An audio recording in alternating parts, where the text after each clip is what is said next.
Hey, what's up, everybody? Welcome to the Wrestling Rundown, episode 208. I'm Owen the Birdman Finch, and I'm here with... James the He-Man Hebert, and full effect back, baby! And I got a Wendy's cup. Can you tell? Yep. Right there. They don't sponsor us, but whatever. I like me some Wendy's. So I do got to explain, I did go away again, even though we just did that big video, but I pretty much, wanted to go away again for 2 weeks. So there's that. Yeah. And we had to do that video because if we did do that video, this video would be like 5 hours long. So I think it happened. This is gonna be the last time where we're gonna have to do a video where we have to mix everything together. The rundowns will be weekly going forward now. I just want to make sure I mention that. Got a lot of things we're gonna talk about today. It's in the comments, pinned to the comments, so I don't got to tell you about it. James doesn't even know what we're really talking about. It's kind of a surprise. I know. This is going to be a surprise to me. I have an idea, but I'm sure we're going to be all over the place. So yeah. So this is like the intro was. This was probably the worst intro we ever did, but we're sticking with it. So yeah, fuck it. Here we are. We're here now. All right, let's get to the first topic. Pause. All right, so. First, we're going to cover all the Impact stuff first, just because that's going to be the quickest thing for us to talk about. There was 2 pay-per-views, so that's what makes it so easy. Starting with the first one, I'll just do like a quick run-through of it. I don't think you saw this show, because you don't have Impact Plus. It was Hardcore Justice 2021. This is basically the show where Tommy Dreamer was just fucking around. Remember that one where he was making all these weird matches and everything like that? Tommy Dreamer's just like, yeah, fuck him. I am going to give... So... I will admit this was probably the worst show I've seen from Impact. It wasn't a bad show, but it was like one of those shows it aired the same day at WrestleMania at like 3 o'clock. I think they were it was like the pre-show to WrestleMania, and then they're just like, here's a show, fuck it. Yeah. So I'm just like, why do a show? I don't know, but it wasn't a terrible show, but it was like it was like seen better from Impact as of late, yeah. And especially the next show we're gonna talk about, that was a show. But yeah, I'll do a quick one. Best show of the year. One of the best shows of the year. It would be better if there was a crowd. Yeah. I'll do a quick run through of it. The commentary team was D'Lo Brown and Matt Stryker as always. They had a quote. I will be honest, I did watch this before. I haven't watched this show back since in like a couple weeks, so my memory might not be as great. I don't remember what the cold open was, for example. It happened though. We had a triple threat tag match. It was Ace Austin in a mystery partner versus TJP in a mystery partner versus Josh Alexander in a mystery partner. Ace Austin's mystery partner. Guess who his mystery partner was? I think it's going to be pretty damn easy. Madman Fulton. Remember we talked about that? That was a weird... It's a big mystery. TJP's was Falaba. That made sense because they were friends in the past. Yeah, but it's not a mystery. And then Josh Alexander's was Petey Williams, actually. That was actually a mystery. So that was a good surprise. I'll give him that. That was a good surprise. I think, yeah. This is a really damn good match, though. Although, by the way, not for nothing, but Petey Williams and Alexander looked like a pretty formidable unit that you should do. Maybe that New North. Maybe that should have been the North all along. Yeah. But anyhow, it's like they flow great. Yeah, as a unit.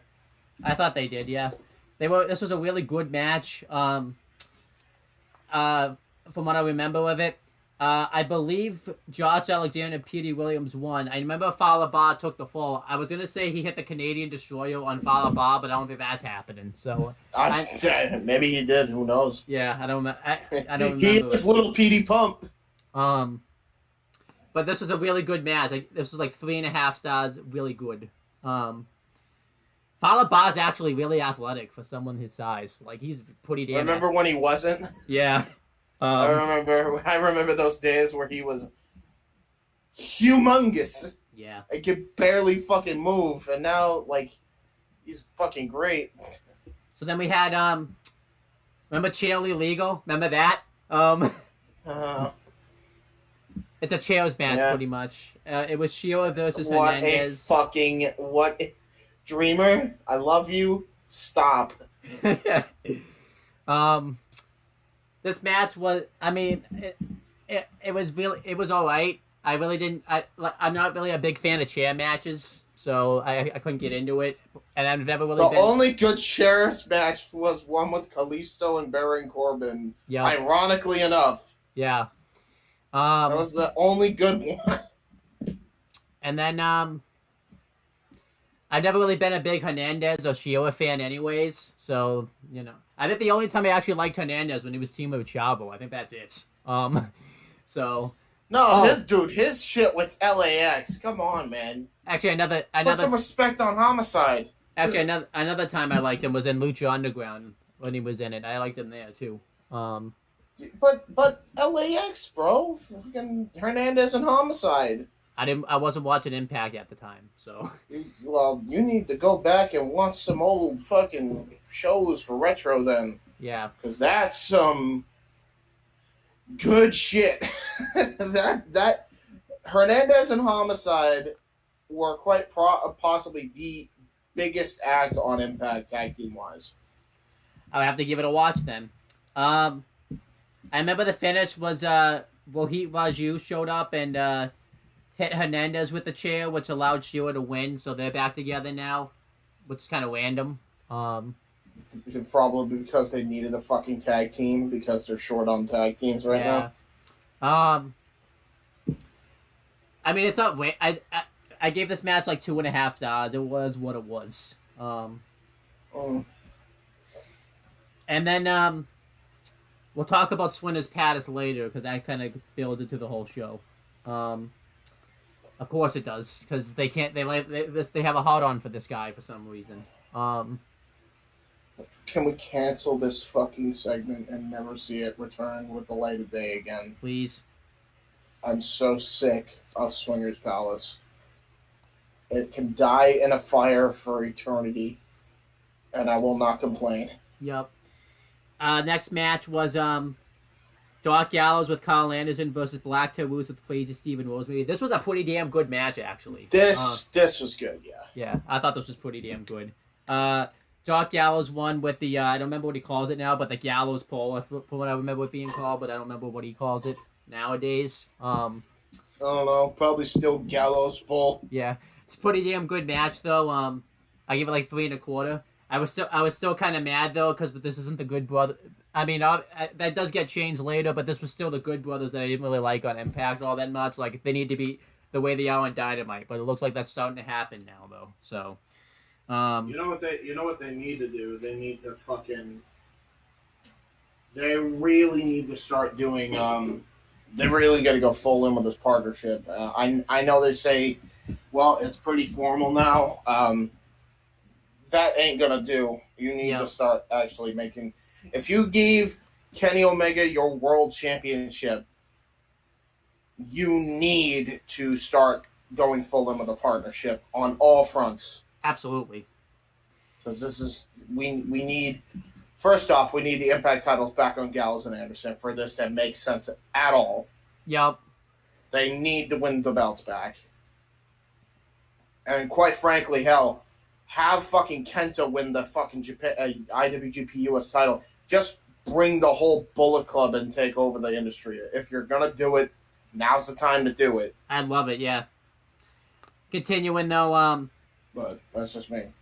So, yeah, going back to Swinner's Palace, what ended up happening here throughout the night, this part was actually funny with Swinner's Palace.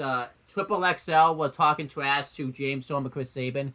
James Storm and Chris Sabin were told to take the night off because they were going to be so personal and, like, upset with what happened with Chris Harris, which actually made sense. I thought that was...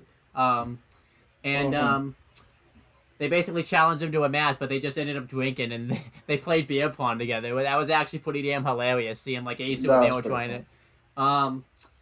And then Matt Cardona came in and somehow I don't know how, but what's his name? Johnny Swinner made a match between them, I think. Is Johnny Swinger a fucking manager? What the fuck is going on with this bullshit? I don't know. Like, is he just calling shots now? Is he the new GM? Did Scott D'Amore get demoted? What the fuck's going on? I don't know. Like, how does he have all this jurisdiction? Oh, it gets worse. So we have Matt Cardona versus Johnny Swinner in a mystery crate match. Oh, kill me. You know what that match is, right? I bet you it's on a poll. Yup.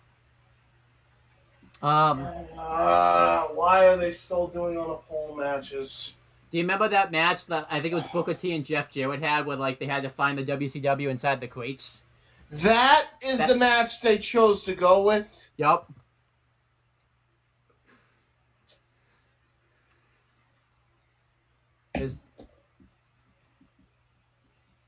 Guess what my star rating was for this match?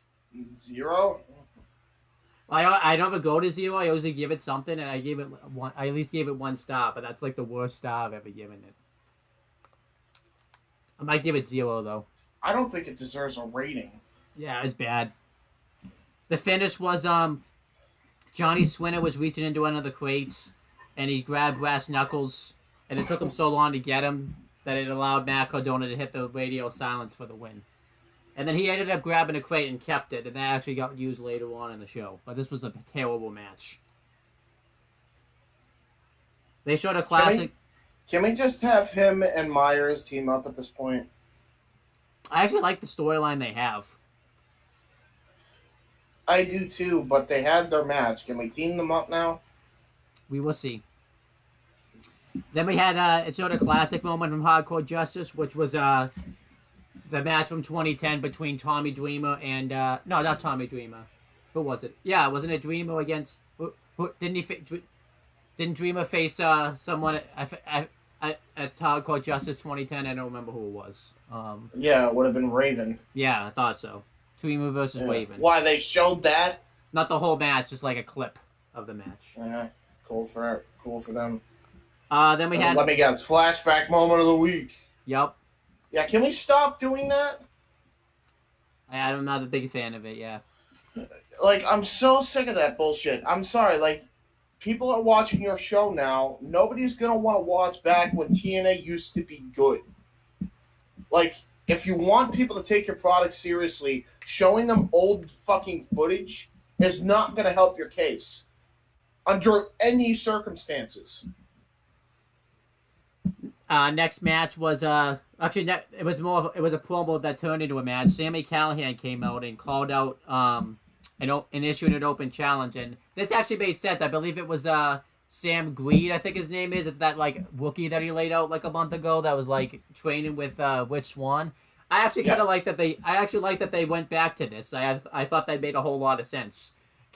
Callahan destroyed him, which he should have, but I actually like that they at least did something with it. I gave it like 3.25 stars because I like the story that was told in this match.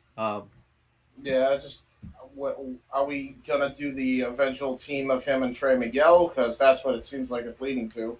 Especially with what happened on Impact last week. So yeah.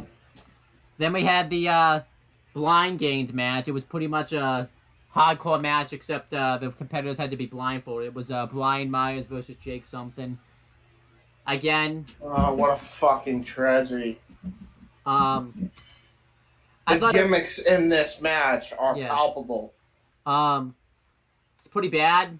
I'm not really, like I said, I'm not a big fan of blindfold matches. And you think I am? Yeah.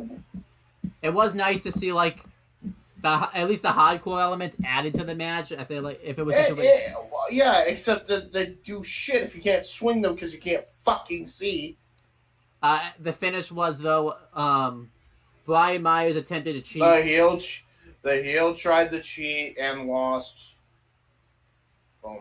The finish was fine because Matt Cardona came out and caused him to slip on the action figures, which I thought made sense because of their podcast and stuff like that. I thought that was fine.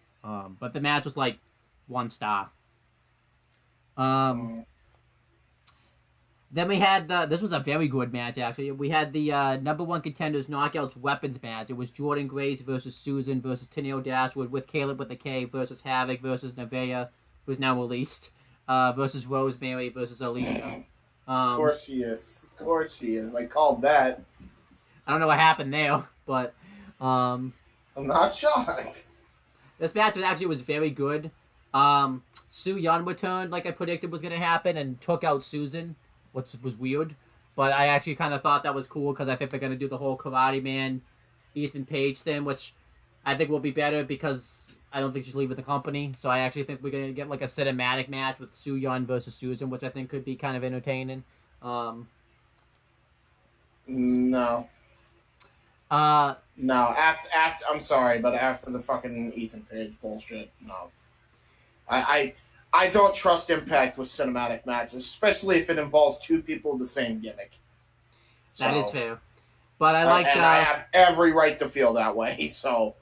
But this match was very good. I especially liked how Tenille Dashwood was used, where she didn't want to be involved in the match because she's like the Instagram influencer and doesn't want to get hit with weapons. That made sense. I'm quite frankly sick of it. I mean, I've already made my opinion very clear about this, but it's like, how the fuck is she supposed to be this world beater when you keep making her look like a bitch? That is true. With the stupid gimmick. She actually she already didn't want to do it, by the way. I want to make that fucking clear. She didn't want to do it in WWE, so why is she doing it in Impact? Yeah, that is weird. Why is she doing it now that she's not with the Fed, but she's doing it now in another Fed? I'm not sure. Makes no fucking sense. Clearly, you just didn't like how WWE was doing it, which is fair enough. The gimmick is slightly better on Impact, but it's like, it's still not good. Oh, it's slightly better than the WWE version of what they were fucking doing. No. Nobody wanted you gone from WWE to do the same exact gimmick somewhere else. They wanted you to leave the fucking WWE because they know your talent and they know that you could fucking wrestle. So show that. And stop being scared that your face is going to get fucked up. The match was still very entertaining, though, just because of the talent that was involved. Eventually, Jordan Grace hit the Vader Bomb on Havoc, and Tenille Dashwood threw out of the win and took the win. I actually thought that was kind of a nice surprise. It just was kind of weird they brought back Su Yun and didn't have her win the match. I just wonder if Taylor Wilde coming back kind of affected the plans they were going to do with Su Yun. I'm actually shocked Taylor Wilde came back to the industry. Yeah. To be honest with you. But, you know. I didn't hate Tenille Dashwood winning. I just thought it was just kind of a surprise that threw me off because I didn't expect it, because that was like the biggest, because Deonna Purrazzo's a heel and she's also kind of like a very overzealous heel. So, but I still thought the match was very good and very entertaining. I give it like 3 3/4 stars. Then we had the old school rules title versus career match, Deonna Purrazzo's title versus Jazz's career. This also was a very good match. I really enjoyed. Yeah, Jazz got a moment. Good for her. It makes no sense. Why did you bring her back? Just to retire her? Eventually, though, And then where's ODB in this whole thing, by the way? She might be done. That might have been the temporary comeback. So. Oh. I thought the match was very entertaining. Deonna Purrazzo hit the neutralizer for the win, and yeah, I don't think Jazz is done. I think she's going to have a match on Dynamite at some point. So I don't think she's done wrestling. I hope so. But I thought the match was very entertaining. And then we had the main event of the show, which was what the whole show was built around. It was Violent by Design versus Tommy Dreamer, Rich Swann, Eddie Edwards, and Willie Mack in Hardcore War, which is basically War Games except no cages. I thought this match was actually great. This was my favorite match of the whole show. So Dreamer was meant to be in this match, but he got taken out backstage, and we thought it was Violent by Design. And since we're not going to talk about this, I really like how they swerved it, and it was actually Sami Callihan that did it, so that way he could get that passion out of Trey Miguel, and he took the spot. That was actually very creative, that Impact. That was very good. That was very good. Although, how are they going to shouldn't Sammy be a part of Violent by Design? I know, make an argument. Better yet, can you fucking get him on Dynamite instead? Because what if you're not going to do a tag team run with the titles between him and Trey, what is the point of him being on Impact at this point? Because I think they got cold feet already. Yeah, true. Whereas if you put him with, at this point, just put him on Dynamite and put him with fucking Kingston and Moxley, which would be an absolutely natural dynamic. Absolutely. You know, add one more member to the drinking buddies. Why not? But anyhow, going over the match, it was it was actually a great hardcore match. If Eric Young was hurt here, you wouldn't even know it because he was working all over the place. Like, say what you want about Eric Young to work through an injury like that. Yeah, Eric Young's a workhorse. He's already proven that. Violent by Design got the win when Eric Young pinned Willie Mack with the pile driver. That actually made sense. You know, you don't want to have them lose right now, and I actually was fine with that. So, I thought this match was great. I gave it 4 stars. There was a lot of carnage that went down, and I really enjoyed the match. If I had to give the grading for the show, it's like a C-. It's mainly a C- because of the main event, though. Like, the main event honestly kind of saved the show. So. Well, what about the women's match? And then there's a couple other things. Okay. That you said. Oh yeah, C. Then I'll give it a C. It was like I said, they were on a weird time slot on WrestleMania day. What did you expect was gonna happen? So yeah. Well, don't do the show. I mean, you could have saved so much fucking headaches by just booking a lot of the key matches that were great on the show on a fucking Impact. Yeah, probably. Like, it would have saved way more time and energy, in my opinion. But I agree, yeah. I mean, considering the fact that before this fucking event, they had a pay-per-view that was literally one of the best they ever did, which was leading to another great fucking pay-per-view in Rebellion. So why are you having the show? Just because it's WrestleMania weekend? Who gives a shit? That means, dude, WrestleMania weekend now means as much as shit on a fucking plate right now. Nobody is anywhere near the Orlando fucking area. Like, nobody. Absolutely. Nobody was near Tampa. Nobody was in Miami. Nobody was in Florida. Why are we doing this show? It was also weird because this show didn't even take place in Tampa. It took place. It was in Nashville. No one's giving a shit that that fucking Impact that has been in the same fucking arena since the pandemic started with no crowd and piped-in crowd noises.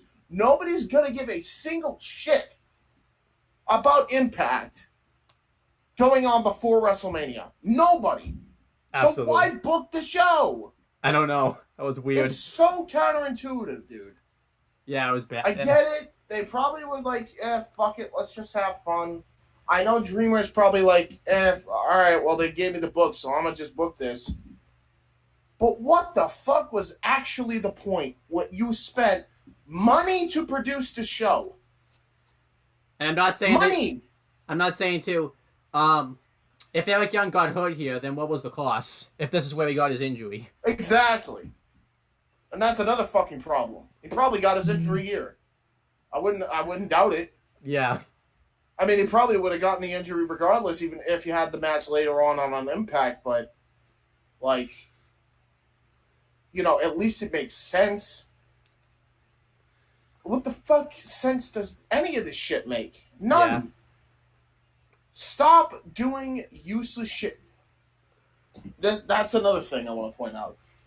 I said the same thing when Don Callis thought it would be a great idea to partner up with some fuckhead in a gymnasium.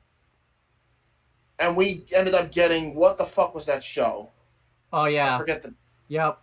What the fuck was the name of that show? I don't even remember. I think it was like No Surrender or something. Yeah, No Surrender. They labeled it No Surrender.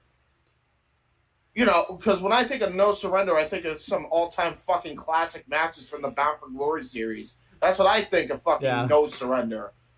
No, we get some jock fighting Michael Elgin for no reason. Yep. And we had some weird 6-man fucking gauntlet title match for the fucking Independent Feds title. Which, by the way, Don Callis could give 2 shits about calling. Yep. Actually, I got why do it? You spent money for no fucking reason. You're doing the same thing here with this stupid show. And I get it. There was some good stuff on here, but you didn't need to produce it. You could have had the good shit on Impacts. Do you remember too, like the day before Hard to Kill, they did like another like Twitch special that Swan got hurt, so he couldn't even be on the show the next day? Yeah, again, like, why make these guys work more? Make them work less in the fucking current circumstances that we're all dealing with. Yep. At least for at least another couple months. Just do less shows. Yeah. Don't spend money you don't have to spend. Save it for fucking Joe and Mickey James, who you plan to bring in. But hopefully Mickey James comes in. I don't know if I kind of worry she's coming. She's coming in. She's coming in. They wouldn't have had her on the fucking thing if she wasn't coming in. Same thing with Joe. Yeah. They're coming back. But like I know everybody says it was like, oh, but fucking they said Drake Maverick was going to be there and he didn't come back. Yeah, this is before the outrage got so out of hand that WWE had no fucking choice but to hire him back. Yeah. Lest we forget. Because it was fucking tone deaf to release any of those guys in the first place. Yeah. Let's also keep in mind that a lot of those fucking guys that WWE did release did end up going to Impact, and if they didn't go to Impact, they went to fucking AEW. Yep. So, pretty sure they're going to Impact. But let's talk nothing else first. Let's talk about another show though. Like, everyone's gonna think we're hated on Impact. It's just this show. Everything else is gonna be great up to this. Yeah, no. Everything else is gonna be great. This was just so counterintuitive. Yeah. Pause. No. Yeah. All right, so now let's talk about Impact Wrestling Rebellion. Like, probably one of my favorite shows of the whole year. Yeah, without question. I think the only thing that tops it probably is Revolution, but that's like by this much. Yeah. And plus, he didn't have a exploding ring failure. Yeah. But yeah, let's talk about this show. So most of the stories we've kind of already broken down, but if there was any matches that were added, like during those times we were away from Impact, we'll make sure to talk about them. But let's talk about it. We had the Countdown show. I hope you were trying to watch the Countdown show on Fight TV, like live, because apparently there was like a ton of problems with it. Like you couldn't even see the whole. I didn't even watch the Countdown show. Period. I didn't even know they were doing it. I just watched the regular event. Yeah, that's fine. But when I was watching it, I had to basically go on the Impact's channel just to watch the pre-show match because most of the pre-show match wasn't there. So, as for the match that was there, though, it was Rosemary and Havoc versus Kimberly and Susan. Decent little pre-show match. I didn't really think. Is Havoc joining Decay then? Yeah, I'm wondering if they're going to become a team. I actually would like to see them kind of become a team. Makes sense. Yeah. Like we talked about before, like Nevaeh's not there anymore. I don't know what happened. She just randomly got released. I don't know if something happened backstage because, like I said, I haven't read any news about it or anything. But it just seems weird that that she just got released out of nowhere. Like I have the feeling something had to have happened. I don't want to say anything because obviously then people could be like mad at me that I'm reporting false information that I don't know anything about. But that just seems weird to me. So, yeah. But something probably did happen. She's had heat on her before, I think. Yeah, so maybe something happened. Yeah. This match was decent though. Honestly, it might be the way they treated her husband. Wasn't her husband Dave Chris? Wasn't he was outed in speaking out falsely. Yeah. Okay, that might make sense. That might be the reason. I don't know. Yeah, that even might though, by the way, I think his name was already cleared and it was a falsified fucking bullshit report, but fuck if I know. That might be the reason. That's the only reason I could possibly think of why she would be gone. She probably asked for a release herself. Yeah, maybe. I have to be honest. Like when she got released, I was in North Carolina, so I didn't really do any research, like prep for that. So that's why. Yeah, screw it. We'll figure it out. We'll cross that bridge when we come to it, folks. Yeah, this match was decent though. A nice little kickoff match. Havoc ended up pinning Susan with the Tombstone pile driver. Because Susan always loses for some reason. I don't know why, but she does. Because it's Susan. Not Sue Young. Yeah. So she's a lawyer, you see. Yeah. Who pretends to be wrestler, Yep. even though she is a wrestler. What? That's something I want to talk How's she about. contracted to be an athlete? So that's something. There was gonna be some rants on this show. There's something that's been kind of bugging me. Like they've been kind of doing like a little tease that Su Yun's coming back, and that's fine. It would be fine if we didn't see you at Hardcore Justice. Like we've already seen Su Yun now. Now what do you need to do this for? You know what I mean? Like this is kind of why I wonder like that why they win that show, because now it's kind of ruined their storyline right here. The cold open was great. Like I know Impact doesn't have the great production values that AEW and WWE has, but Impact's gone a lot better even before when they had supposed high production value, which they didn't, by the way. They have better production value now. So I argue their production value is better than it's ever been, actually. Yeah. But oh my gosh, what a first opening match we got. It was the X Division title match. Ace Austin defending with Madman Fulton inside, defending against TJP and Josh Alexander. This was fucking ridiculous. I mean, X Division this is probably the best the X Division's looked on. Oh my gosh, how long, dude. Like these two should be on Dynamite. That's how good this fucking division is. Three, because it's a triple threat match. Oh yeah, 3. Yeah, Josh Alexander too. Fucking. You got to put these 3 on Dynamite, man. Have them just air the same match on Dynamite, man. I think they should. Too good. I think they should add Rohit Raju to the mix and do it on Dynamite. Rohit's too good. Yeah. Rohit's fucking outstanding. All 4 of those guys are outstanding. Honestly, like this match, what they were like, they would go from like the bell, like they went all out in this match. It was great. Yeah. Phenomenal. It's not quite 5 stars. I give it 4 3/4 for one reason. It was really weird that there were rules in this match. Like Ace Austin had to cheat to. Yeah. It's a triple threat match. Like Madman Fulton had to do things behind the referee's back. So what are you doing that for if it's a triple threat match? Yeah, that's my only guys. Like, come on. That's the only criticism I have in the match. But other than that, this was a great match. Like awesome stuff.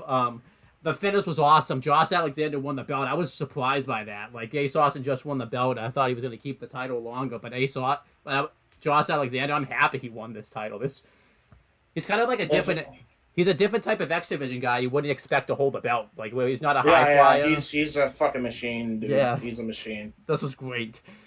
Go watch this match, like, right now. What are you doing even watching us talk about it? Go watch it. Like, watch the match. And then come back. And you will realize how good this match was. Yeah. So then Division is live and well, I'll tell you that.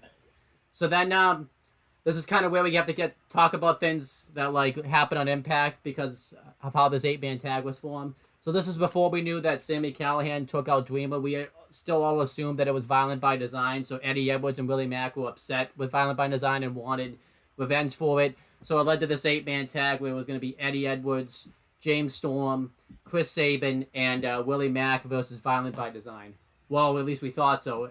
Not Eric Young, because he was injured, obviously, and, couldn't be in the match. I'm glad, they're doing what you said, though. They're not just dropping the storyline because he's hurt. They're going to have him be, like, the mouthpiece now and stuff. As they should. Because if it was WWE, he would have been done. Yeah. Remember, like... They would have not used him at all. They would have completely dropped this group like a bad habit. This is what everyone likes to say, too, with what happened with Matt Hardy and stuff, why the Wilkins gimmick didn't catch on because he got hurt. Like, he literally still could have, teamed up with Bray Wyatt. Like, Bray Wyatt could have just gone singles, and they could have, done vignettes together and all that type of stuff. Yep. Yeah. Honestly, I know we could say now we wouldn't have had The Fiend if Bray Wyatt had just stayed on TV, because obviously, he would have probably made that character, so... I guess hindsight's 20/20, I guess, but I'm just saying. Yeah. Well, it's funny because you would think that the #1 wrestling company supposedly in the world would be able to let these guys fucking create these great characters, but turns out the more they leave, the more the characters spring up in other places. Yep. A lot of people say Bray Wyatt wouldn't work outside WWE because of the gimmick. I think they differ. I think it would work just fine. Yeah, you know what? Actually, no, that's probably fair. They're probably right. That gimmick wouldn't. Guess what? Bray Wyatt, outside of it, would. Yep. But anyhow, I guarantee you, everything that they are making him do will pale in comparison to what Bray Wyatt himself can come up with. Yep. This has been true with literally everybody that's shown up on either Impact or Dynamite or Japan or fucking MLW or anywhere. Yep. Look at Lio Rush right now, by the way. Oh, yeah, he's killing it. He's killing it in MLW. Yep. And he doesn't have to fucking censor himself, by the way. Yeah, let's get back. Whatever the fuck he wants. Let's get back to talking about this show. Yeah, so instead of Eric Young, it was we saw him talking to somebody backstage, and he said this was just a one-time thing, but we need you to help. But I wondered if he is going to join the group, because he does cut a promo on Impact. It sounds like something that Violent by Design would say, but we'll talk about that later. Right.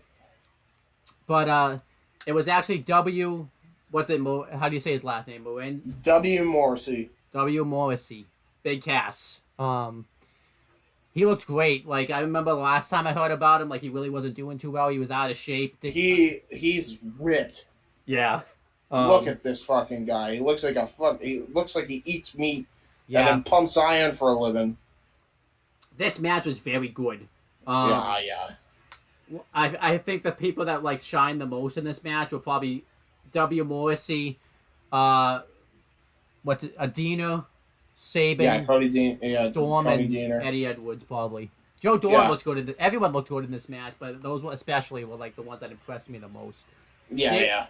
I feel like James Storm as of late, like a lot of people like were down on him because he like disappeared from the wrestling. He's really like made himself known again since he's come back to Impact. Actually, even before that, I know he took crap. It's fucking funny because he was actually doing some good work in NWA before they decided, hey, let me have people pay because all this. Yep.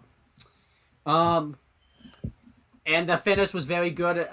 W. Morrissey just hit a big boot and pinned Willie Mack, and then they used to have across it, and then he just beat him down afterwards, which I really like the finish.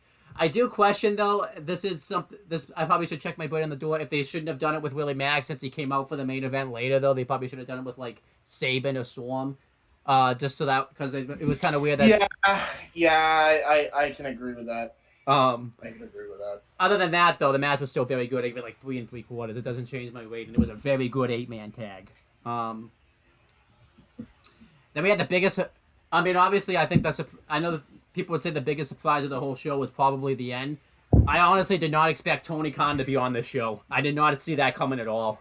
Not just Tony.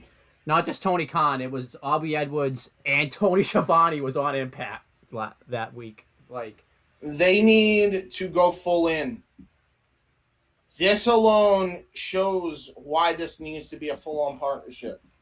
Yeah. I'd even said on I think it was a Wrestle Talk video, like, just go with the full merger at this point, because like the potentials would be endless, dude.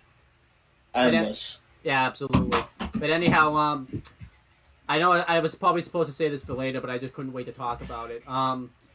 What ended up happening was they were worried about the what was going to happen with the main event because I actually like that they talked about it when they talk about when they do title versus title matches. It always ends in a disqualification due to politics, and they were just not going to let that happen. I like that they talked about that.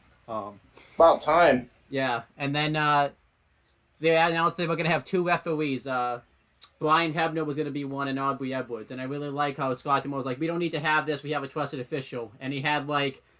Tony Khan had Brian Hebner said, "Isn't your last name Hebner?"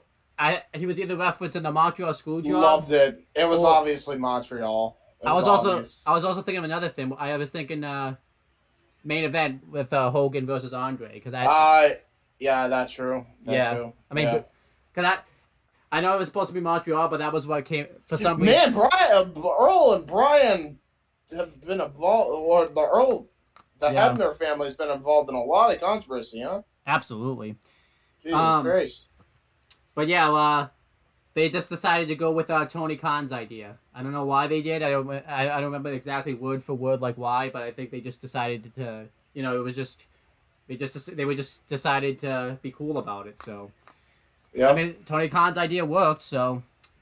By the way, I do have to ask a question. I definitely think Tony Khan's booking some of these segments on the show, like the press conference, especially that had Tony Khan's fingerprints written all over that. Yeah, well, Tony Khan should be booking a lot of fucking Impact shit, please. Yeah. Please. Let's get to the Tony next. knows what the fuck he's doing, unlike a lot of people in the booking community. You know, Swingers Palace, for example. Yep. Let's get to the next match, though. It was Brian Myers versus Matt Cardona. A really damn good match. I know this match has happened before in WWE, but so it's not. It wasn't nearly as good as this. This was probably the best encounter they ever have, and it's funny because they didn't have the WWE handcuffs. Yep. How ironic! Wow.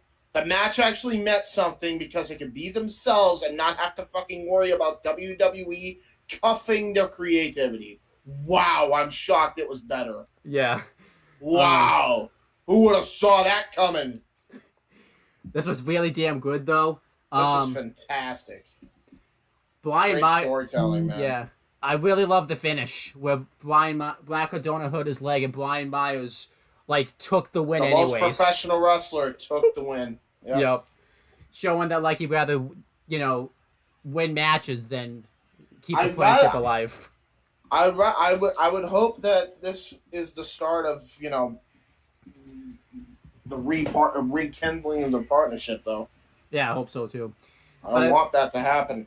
But there was so many things in this match. We had radio silencers on the floor. We had flatliners on the floor, spears on the floor. Just go watch this match. It was really damn good. It's phenomenal. 3.5 star match. It's really damn good. Phenomenal storytelling, if nothing else, in my opinion. Yeah. I thought these guys had great storytelling all throughout the match. The match great little moments throughout the whole thing, and I highly encourage everybody to check it out. Yeah, especially if you know.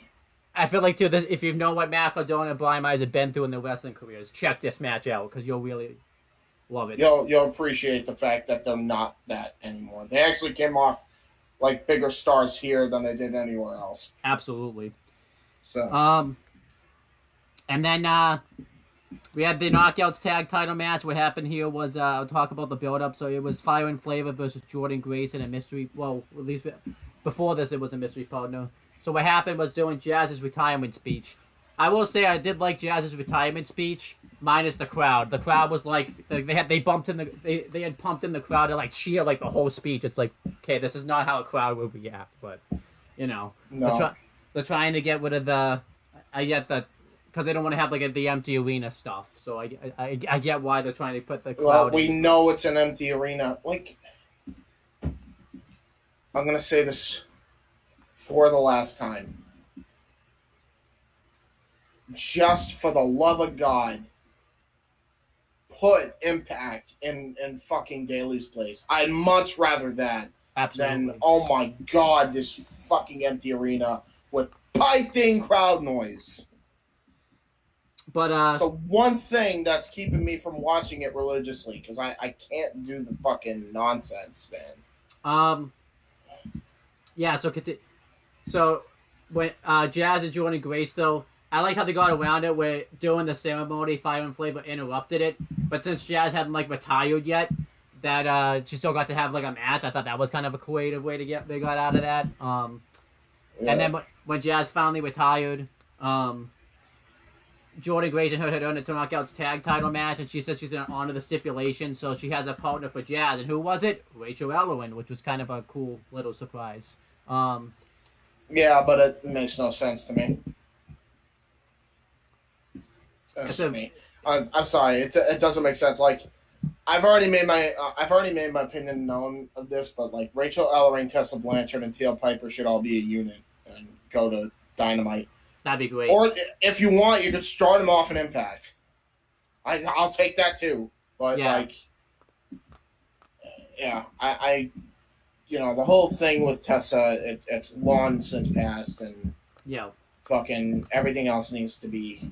By the way, I know a lot of people are like, oh well, fuck Tessa. Do we not know the fucking girl that she said that to already accepted Tessa's personal apology in private? Yeah. We've talked about this a million times. Why is nobody... Nobody in the IWC is ever calling this out. I still think... Are we the only fucking ones here? Yeah. Jesus Christ. Sorry, I don't know why it even brought me up to that. Oh, yeah, because Rachel Hillary. But yeah. The match was good. It took a bit for the match to get going. I think we have to talk about a problem I think I've noticed with the Knockouts division, because I've said this every time. Bad spot on the card, because we've had three really damn good matches. I don't think they put the Knockouts on the best spots on the card when it comes to the pay-per-views for some weird reason. I don't know what you really do to fix that problem, but... I have an idea. Have a fucking crowd. That'd be great. Might help you. The match is still good, though. Eventually, Jordan Grace and Rachel Elliman ended up getting the win, defeating Fire and Flavor. I actually don't remember what the finish was, but it was still a good match. I don't really have an issue with Fire and Flavor losing the belts, because they didn't really have a lot to do. Either, yeah. They didn't really have a lot They really were doing nothing with those tag titles. And the minute Diamante got released, or I think it was Diamante, or Ivelisse. It was Ivelisse. The minute Ivelisse got released, there was no point in keeping those belts on them. Yeah, absolutely. Because that was like the only viable match you could do was Fire and Flavor versus Ivelisse and Diamante. Yeah. Which, that ain't happening now. Fortunately. Good job, Ivelisse, you fucking idiot. Yeah, this match was good. This match, too, was, I think, a cool-down match, which is kind of weird to say that because there's no crowd, but... for the next match we got, though, oh my gosh, what a match this was. I'm going to say this right now. A lot of people might disagree. Low-key, this might be my favorite feud all year. Well, Impact. I say an Impact all year. This Trey Miguel, Sami Callihan feud's just been great. Like... Honestly, I'm so glad Trey Miguel didn't go to WWE, because I don't think we've ever would have seen this potential. Not because he was in WWE, but because like they probably would have put him with. They wouldn't know what to do with him, and they would have put him with his buds, and his buds were holding him down, and they're not doing his friends any favors either, by the way. In my opinion, that's just me. But yeah, this match was fantastic. Great storytelling. Yeah, like this match was set up because like on Impact when Sami Callihan revealed he tried to get Trey Miguel to team with again, but he refused, and Sami Callihan just kept beating him down, and Trey Miguel wouldn't stay down. So that led to this last man standing match. I really love the promo they did, like obviously the Callihan one, but the one like Trey Miguel did like at his school, talking about how he has to he shouldn't have to prove to Sami Callihan that he has passion. And his teacher was like, prove it to himself. That was really, like, this was a really damn great feud. Like, yeah, this is phenomenal. This match was great, fantastic. Watch this match. This is one of the matches you have to watch from the show. Pretty much the story was like, no matter what Sami Callihan did to him, Trey Miguel kept getting him. He took a wrench and put it in his mouth and like fish hooked him. That was disgusting. Absolutely disgusting spot. I really loved like some of the he body slammed him on like the table while it was like flipped upside down on like the legs of it. I believe that did not look fun. Didn't they do like an exploder like a power driver like onto a table and the legs gave way? Like a creative thing I love that they did was Sami Callihan hitting the power driver like on the steps, and you like put the steps on him, and like he like rolled out of the ring to get out of it. That was awesome. Trey Miguel got the win with like a superplex or something, or a power bomb off like steps through a table, and a Death Valley Driver I think it was. DVD. And he like just got to his feet before Sami Callihan. Like this was a great match, great feud, a great payoff. Watch this match, and I can't wait to see them team after this match. I can't wait. Yeah. Not a lot of feuds do that, but I can't wait to see the team up. Absolutely, this is great. I really hope they do it. And then I'm probably gonna get some hate for this because I thought this was no match was bad on this show, but this was the crappiest match on this show. What a disappointment this match was. It was the World Tag Team Title match with the Good Brothers versus Finjuice. I'm gonna be honest. I have not been that impressed with the Finjuice since they've come to Impact. I don't know what the hell's going on. Yeah. What the fuck does New Japan see in them? Yeah, it's... Because you know that this is their fingerprints on this one. Like, who the fuck sees anything with them? Like, Juice would be so much better off by himself. Yep. David, I don't know what the fuck he is, but he's way too green to be in that ring. I'm sorry. I'm calling it as I see it. What the fuck is this goddamn match? What is this team? Why are they a thing? We don't even know a fucking thing about them other than they came from New Japan. We don't even know how the fuck they became a team in the fucking first place. That has never been explained ever since they showed up on Impact. They didn't even fucking explain it in Japan. They just teamed up one day. By the way, that's how they became a team. They just teamed up one day. That's bad then. This fucking team is awful. I'm calling it as I see it. It's awful. You would have had so much steam if you brought G.O.D. in as opposed to Finn Juice. Yep. What the fuck were you thinking?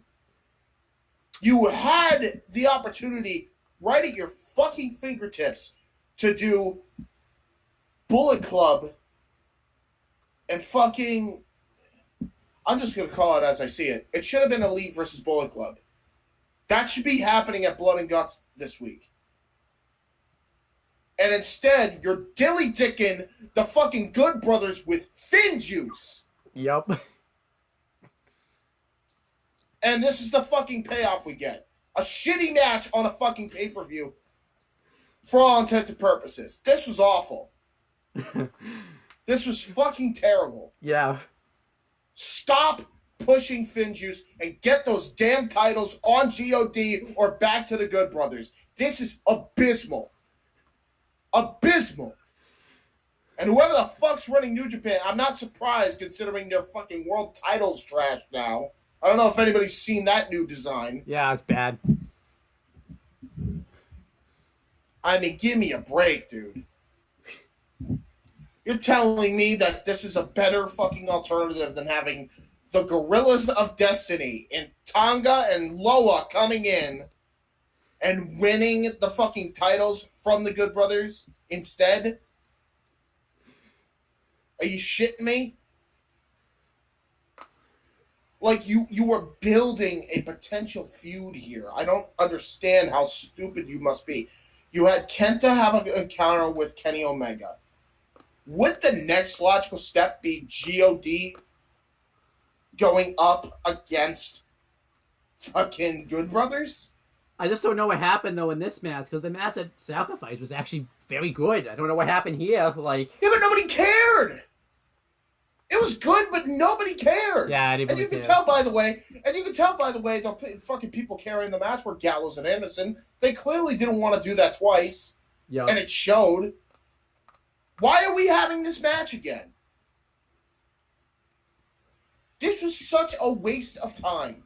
Yep. This was such a fucking waste of time. You had the perfect opportunity to build a match for Blood and Guts between Bullet Club and the Elite.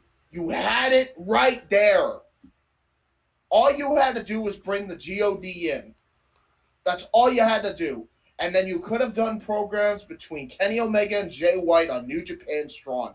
It was right fucking there. I'm fucking baffled. I'm baffled by this bullshit. It should have been the Gorillas of Destiny, El Phantasma, Kenta, and fucking Jay White versus Kenny Omega, the Young Bucks, and the Good Brothers this week. And this should have fucking been the final setup for that. But absolutely. No, we had to push Finn Juice. Pissed me off. This is bad. What a fucking dumb decision this was. This match was like one step. This match was actually no. I'll give it a star and a half because the Good Brothers worked hard in this. As hard as they could have worked in this match. They made the match at least watchable. I wouldn't say watchable, but not crap. What a fucking. This is such a waste of time. I think the worst part is with what happens later on in the show. The fact they should have won the tag titles. Yeah. Yeah. I didn't get it. Yeah. I didn't get it. You should, honest to God, you should have done G.O.D. Yeah. You should have had God here. This would have been the perfect. That would have been the perfect feud in entirety, and it should have been. Like I can't even begin to tell you how pissed off I am. Like the story writes itself. You were writing it, and you didn't go with it. You had the three companies working together to pull it off.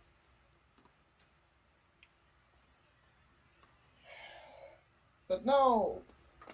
Thin juice. Then we had a match that was actually push them. Then we had a match that was actually pretty damn good. Actually, it was Deonna Purrazzo versus Tenille Dashwood with Caleb with a. This was a pretty good match. This is a very good match, although it was on the on a shitty spot of the card. I would say. Yeah. Excuse me. Wow.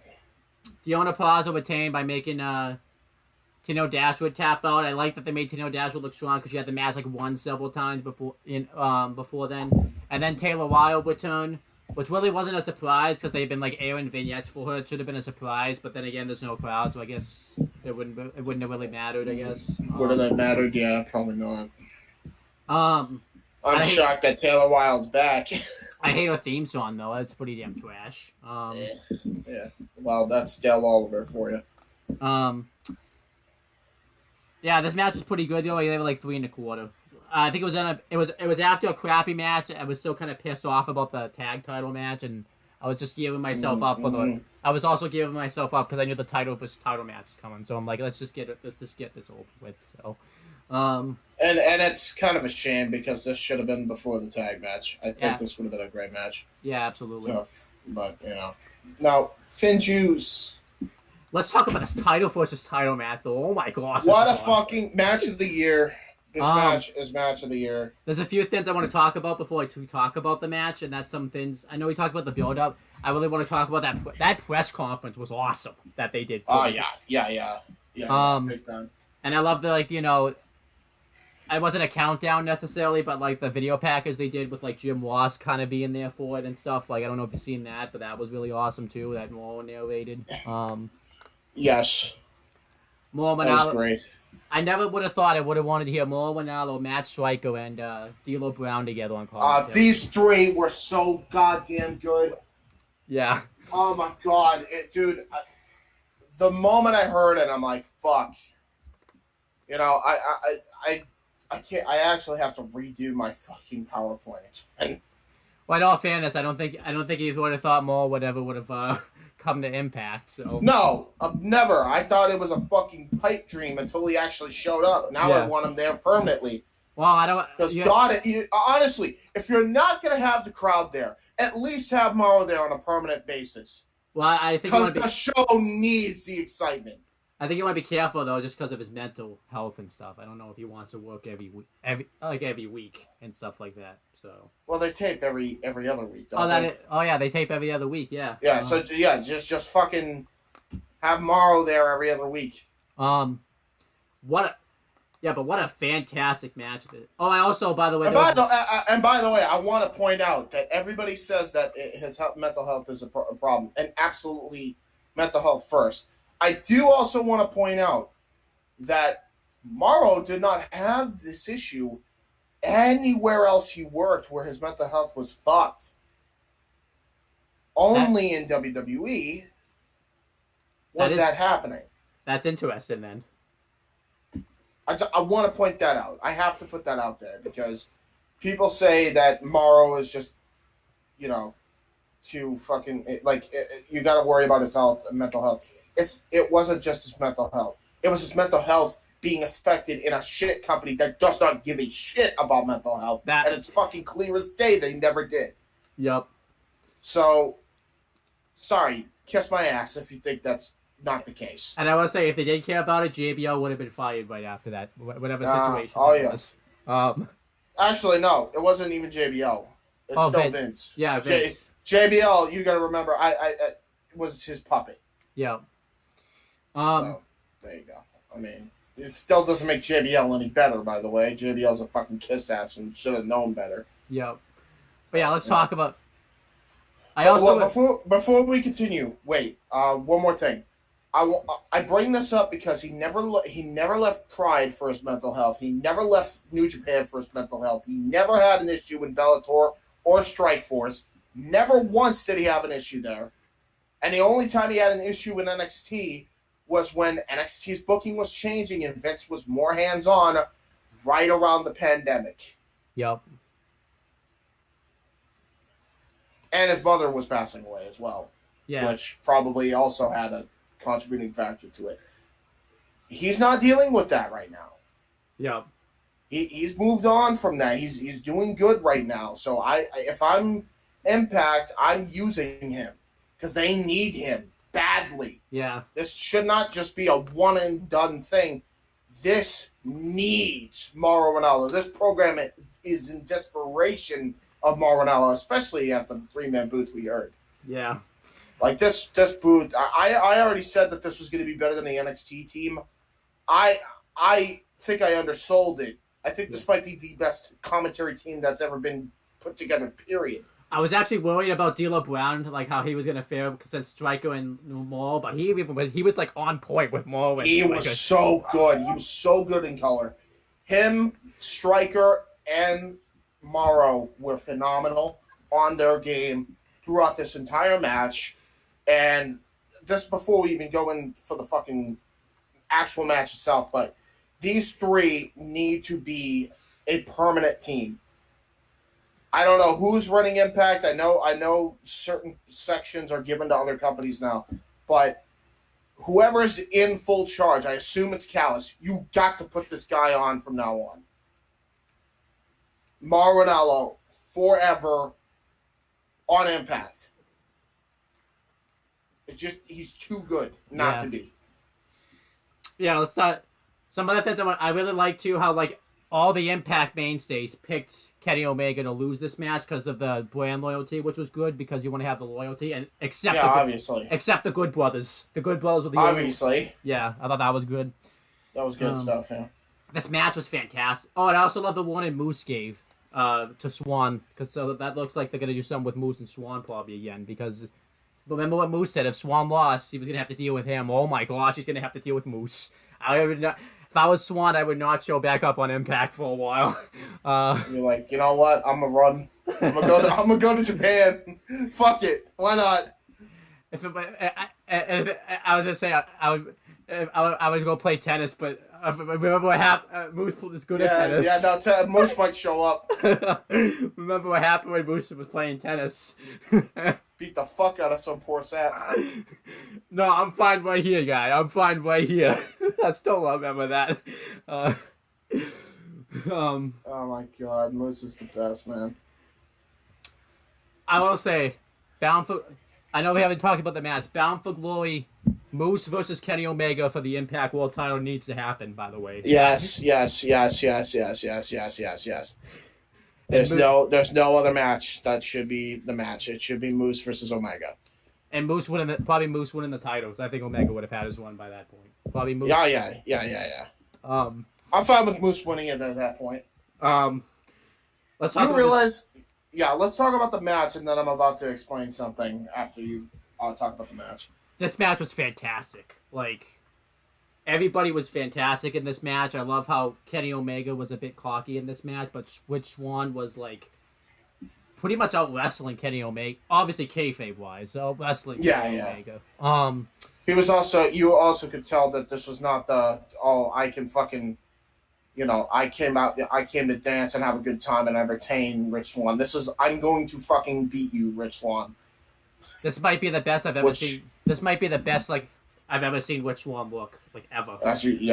Even like better than the Cruiserweight Classic, and that's saying a lot. Like, This was fucking phenomenal. All those V triggers he got at the end of the match. I love how resilient he was in this match. I mean, the only criticism I can give about the match is, like, Willie Mack shouldn't have been out there with after what happened. And even then, it's just like such a moot point, honestly. Yeah. It's like it doesn't take away from the match really. Because it made sense to put Willie in that position anyway. And Eddie Edwards, just since he's been like, he's pretty much... He is Impact right now. Yeah, he's the heart and soul of Impact. So, yeah. What a fantastic man! Oh my God, they need to get the. He still needs to go back to the trunks and shit. Yeah. Oh my God, it's getting annoying now. I even love how Kenny Omega was pulling out moves I actually had never seen him do before. Right. Showing that, like, you know, like there was even one spot where like he went for the one-wing angel and said like count it, like transition into a German suplex. I really love that, showing like Kenny Swan was too ready for the one angel. He shouldn't have expected other moves to be performed. Like, I thought that was awesome. I like that. Yeah, like Kenny Omega is not to be trifled with. Oh, I love the Aubrey Edwards spot too. Like, even though like she was in the AEW. Yeah, Aubrey looked like a star here, man. I mean, when she's that authoritative figure, nobody does it better than her. I love how, like, even though it was like Kenny Omega represented AEW, she was not going to let Kenny Omega cheat. That's great. Obviously, too, Tony Khan, Jerry Lynn, and Tony Schiavone were in the crowd, which was cool. Which is funny because, like, I thought about it now because I was like, wait, is Tony going heel? I'm like, no, because Tony was just being a fan and he wanted a fair match. So it's like, oh, shit. Yeah. He's rooting for his guy that's a part of AEW, but he wants it to be fair. Yep. This is the weirdest. I don't think I've ever seen this in wrestling, kayfabe, or real life. I don't think I've ever seen this. It's because it's always been some carny bullshit. I also love how the build up of the match, like even, you know, Tony Khan was saying if Rich Swann wins, I'd love to have you on Dynamite. I even love how he said that too. Like, yeah, I mean, Rich Swann is fucking phenomenal. Yeah. Kenny Omega. Oh yeah, because both titles were on the line. Shit. Yeah. Kenny Omega won with the one-win angel, which was absolutely the right choice. As it should have been. I do see. I saw a book. I haven't seen the video yet, but I saw a Booker T critique this, saying this doesn't help Impact and stuff. This totally helps Impact. How does this not help Impact? Like, Booker is. All right. In fairness, Booker, I can't. But we don't know what he said though. So So let me look up the transcript because now I actually gotta read this. You'll probably find it. What is it? Booker T on Kenny Omega winning. Yeah, something like that. Booker T on Kenny Omega winning. 5-star match though. This is a 5-star match. Yeah, I mean, this to me would break if there was one match this year to break the 5-star barrier, it would probably be this match. That was that fucking good. Like, This was such a phenomenal match. All right. So what does he say? What is I have his quote, I think. All right, here it is. So Booker T comments on him winning the World Championship. This is from WrestleZone.com. I don't know what Impact is thinking right now. Maybe they thinking, the rub. Maybe they're thinking the rub. It's a cool moment for AEW. It's not a cool moment for Impact Wrestling unless I own both companies and I was working the fans. You know what I mean? At the same time with both of my companies. Okay. I'll get to that part in a minute. I'm going to finish his other quote. For Rich Swann to go out and lose the title to Kenny Omega, it does absolutely nothing in my opinion. And just say, for instance, if I was doing Deep Impact with TNA and they wanted the Reality Wrestling Championship to lose and drop the belt, it wouldn't happen. It just wouldn't happen. If the champion... Well, then you're a terrible businessman, and I'll get to that in a minute. If the champion gets beat, which is your franchise player, the number one guy, and he goes out and gets beat, I could be wrong, but for me, if it was my company, something like that wouldn't have gone down. Booker. Do you realize the carny in your fucking statement? Do you realize how stupid that is? You're telling me the number one pro wrestler in the world you would not have as your ROW World Champion? Are you fucking nuts? You know how many people would tune into your fucking product if the number one wrestler in the fucking world that had been said to be the number one wrestler in the world for I don't even know how many fucking years.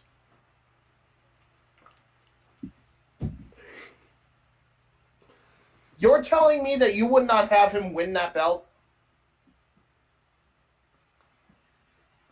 Fuck off. Yeah. You're stupid. You should not be running reality of wrestling if that's the case. I'd have zero faith in you if I was a fucking student here at school. And quite frankly, I've been having zero faith in whatever the fuck you've been saying anyway, because ever since you've been having your reality of wrestling podcast, you've been having some dog shit takes, sucker. Yeah. You've been having some dog shit taste. And dog shit takes. Dude, I've never read anything more stupid in my entire life. Rich Swann may be the number one wrestler in Impact, but Kenny Omega is the number one wrestler in the world, of which, by the way, Impact is partnered up with AEW in a talent exchange. You're telling me that Kenny Omega, the number one wrestler in the world, on a TNT network, you're telling me that that's not going to bring eyeballs to the product? Because I know it's brought eyeballs from my end to Impact. The fact that Kenny Omega is the world champion right now. I guarantee you their fucking viewership has gone up considerably on Access TV. Not even on a major network, just on Access alone, and probably on Twitch. It's like the same stupid argument of fucking Aldis not going to... fuck it, I'll just say it here. I don't even give a shit. The fact that Aldis goes in and he's just like, I don't feel like dropping the belt because I have heat with Cody. Okay, and who is that helping? Because I guarantee you it's not helping Billy Corgan. I guarantee you it's not helping anybody else in the NWA that's employed by the NWA. That's been proven. And that's been proven because nobody's buying NWA Power's subscription. In fact, I have a fucking quote from a fan that Aldis posted a fucking message of. I'll get that up right now. Yup. That was on Instagram, right? I sent that to you on Instagram? Yup. Yeah, let me get that up real quick. Because this is basically... Because Booker and Aldis clearly are one and the same. And apparently Corgan could join in that fucking class of idiots, too. I know, because where's Thunder Rosa been lately? Yeah, exactly. Even though she cut a promo, by the way. Oh, and she's currently ranked number 2 in the rankings. Yep. We'll talk about that. Guarantee you she's not winning. Fucking great job there. Great job. Great job there, Aldis. You fucking... I can't wait to see your podcast of you just tearing Aldis to shreds. I can't wait either. I wish I saved some of this, but I needed to get some of it out there. But here it is. Ready? Which way to true alternative wrestling? This is the post that Aldis wrote. It shows him pointing with the NWA title with the new fucking interviewer or whatever the fuck. Yep. Which way to true alternative pro wrestling? That way to NWA Power exclusively on Fight TV. New episode drops tomorrow at 6:05 Eastern. Link to subscribe in bio. Well, I know who's now NWA because it sure as hell ain't Billy Corgan. This is the comment that absolutely summed up that one fucking egotistical post. Big B20 says, can't be an alternative if no one watches or cares for the mainstream.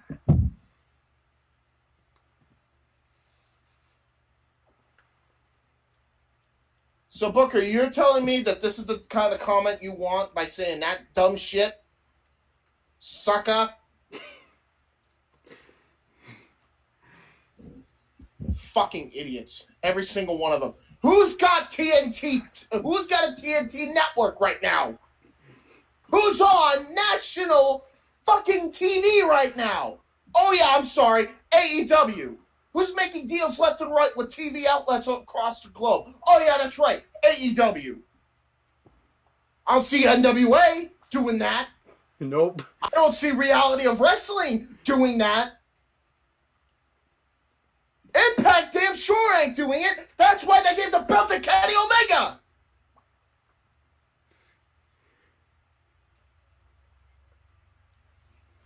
Stop being corny. It is 2021. This is the kind of shit that killed the industry fucking years ago. Let's get it back to popularity, please. You want to be known as the Real World's Championship? Then show up on the promotion that has the most people watching it. End of fucking story. Well, I'll just say this. Oh, they showed us on the promotion that got Power up and going to begin with. Yeah. Who did that? Who did that, Aldis?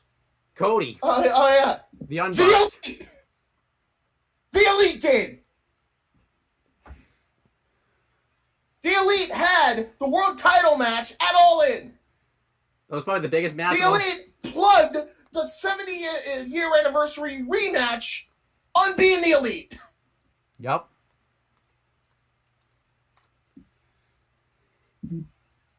Stupid. Booker T, you're stupid. Nick Aldis, you're stupid. And anybody with that stupid carny logic is a blithering idiot. End of story. I don't even need to do the podcast on this now. I think I said everything I needed to say here. There you go. Sorry. There's my fucking thoughts. Sorry. It's whatever. Sorry. It's fucking whatever. It's whatever.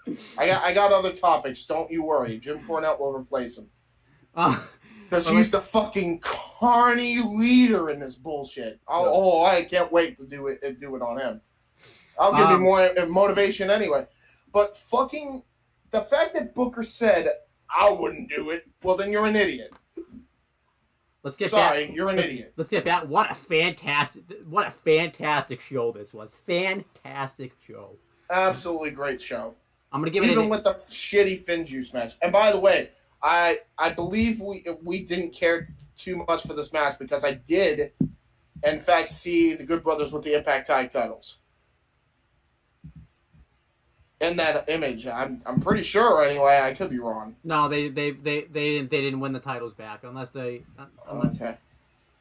Because I honestly didn't care. I did not pay attention. I thought they lost, but maybe I saw it when I was looking for the image of Booker T. Or the quotes for Booker T. I saw that image, but maybe I could be wrong. I'll give the show I would have given the show an A+, but I'm going to give it an A because of that tag title match. Other than that, everything else on the show was at least good to fantastic. Definitely watch this show. It's worth your fucking watch. Yeah. Pay for it too. Yeah. Pay for it. Don't pirate it. Yeah, pay for it. This is actually something you need to pay for support here. Yeah. Because otherwise, that's another thing. Us fans have got to pay for shit like this. Because otherwise, they will not do shit like this again, and we need more partnerships like this. Yeah, we really do. And I, as I said, I think they should just go on full on with AEW buying Impact and just merge the two, because that could be AEW's second show at this point. I would not even complain. Their roster is ridiculous right now. Absolutely. So but yeah, one more Impact thing to talk about. So let's talk about it. Pause. All right, so now we're going to review the most recent episode of Impact. We're not going to go in order. We're just going to talk about the things based on story. We will talk about BTI since that was in order. Have you seen the BTI show yet? No. Something tells me I probably could skip it and wouldn't really care. I mean, I enjoy it. The matches sometimes. They actually had it. Sometimes are very good. I would definitely check out the matches at least on the show. Why are the matches good? Yeah, the matches are good. They had a banner of a triple threat with Fallah Bahh. It doesn't sound like it would be, but Fallah Bahh, Badman Fulton, and Petey Williams. That was actually a really good triple threat they had on BTI. Doesn't sound like it. Your triple threat. Well, it was kind of because it was going because it was the friends of the people that were fighting in the X division, so that's why that match was happening. So, that's fair. I'm trying to think that was it. This week's was. I hope Petey Williams is back for good. Yeah.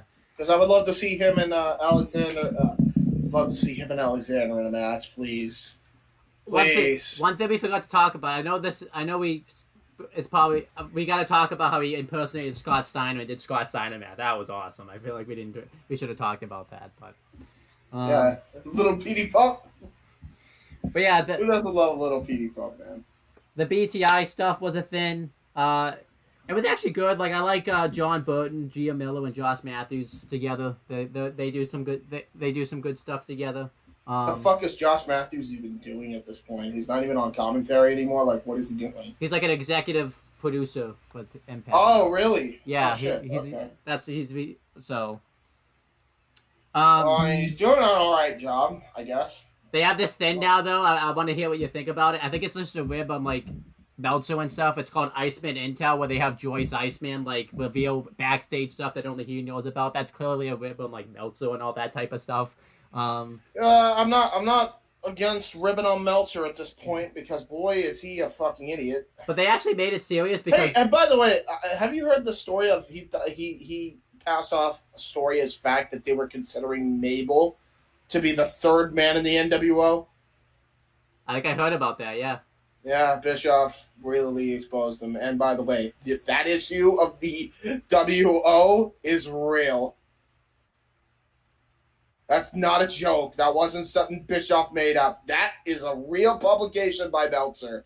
So I don't take anything he fucking says with any value anymore. I've jumped off that train.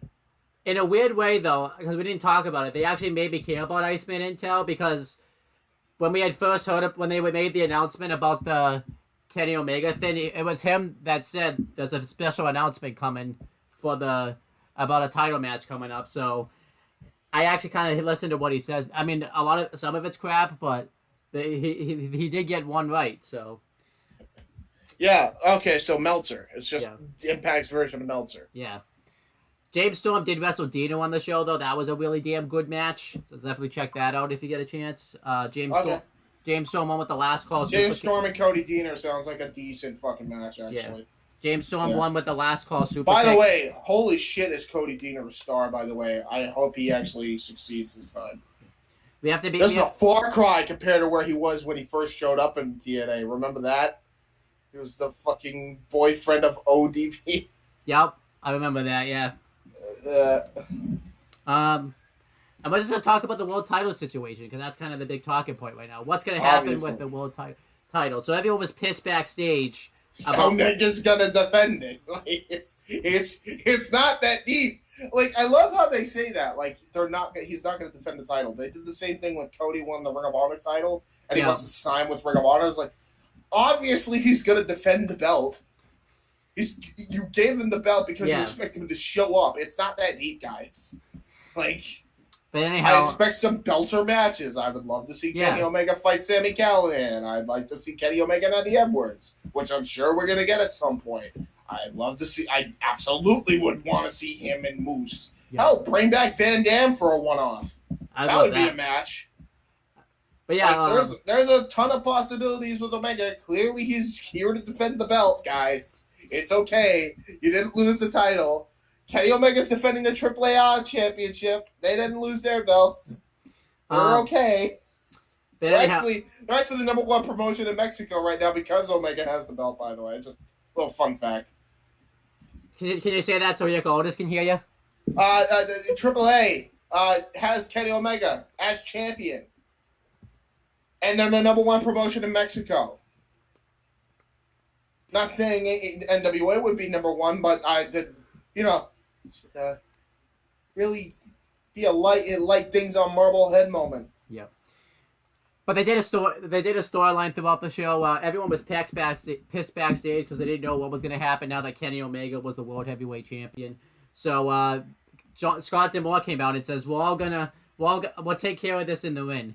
And I love they were going to do a celebration, and Don Callis had Zoom ready so that Kenny Omega could do a celebration. And I love how they brought it up. Scott D'Amore talked about, like, no, he's got to be here tonight because me and Tony Khan worked out a deal. And the deal was that, now I don't think he's actually going to be there every week. He's probably going to be there. But he basically said that, like... He shouldn't have to be there every week either because, it's for a world title, it's like 30-day no-compete. Yeah. Right? So... Yeah. Just have him defend the belt every, 2 weeks. Yeah. Or maybe not even defend the championship. Every 30 days, have him defend the title. Yeah. It makes it more special that happens. But Scott D'Amore talked about how they worked out that he has to be there through certain contract dates. So he says that if he's not here by the end of the show, he's going to strip him of the belt, and he's going to be suspended from AEW for 30 days, which I really like how they made that like a thing. Wow. That's good shit. I like it. Yeah. So I must have missed that part because I had to go to the bathroom around that segment. Makes sense. Really bad. It was like, you ever have Chinese food and there's no control of your bowel movements? That's what happened. Yep. I'm sorry, Scott. Don't hate me. I love you. So, Scott D'Amore went to the ring and announced what was going to happen. And he announced that there's going to be a 6-way match at the next Impact exclusive pay-per-view, which is called Under Siege. Under Siege. Yeah. I wonder where they got that one. Yep. Funny thing is, they're probably going to book it better than Shane McMahon's Under Siege storyline. Yeah. Nothing happened with that. That was just... I remember how that lasted all for 4 weeks, and then they're just like, Shane McMahon lost every match. Yep. Oh. That was stupid, by the way. No, it only lasted 4 weeks because it wasn't Survivor Series was over. It's like, okay, Survivor Series over. We can go back to normal now. Nobody's under siege anymore, guys. We're all back to normal. I beg your pardon? I still love Adam Blopier's question. When did Survivor Series become the worst pay-per-view where it ruins all the storylines on the show?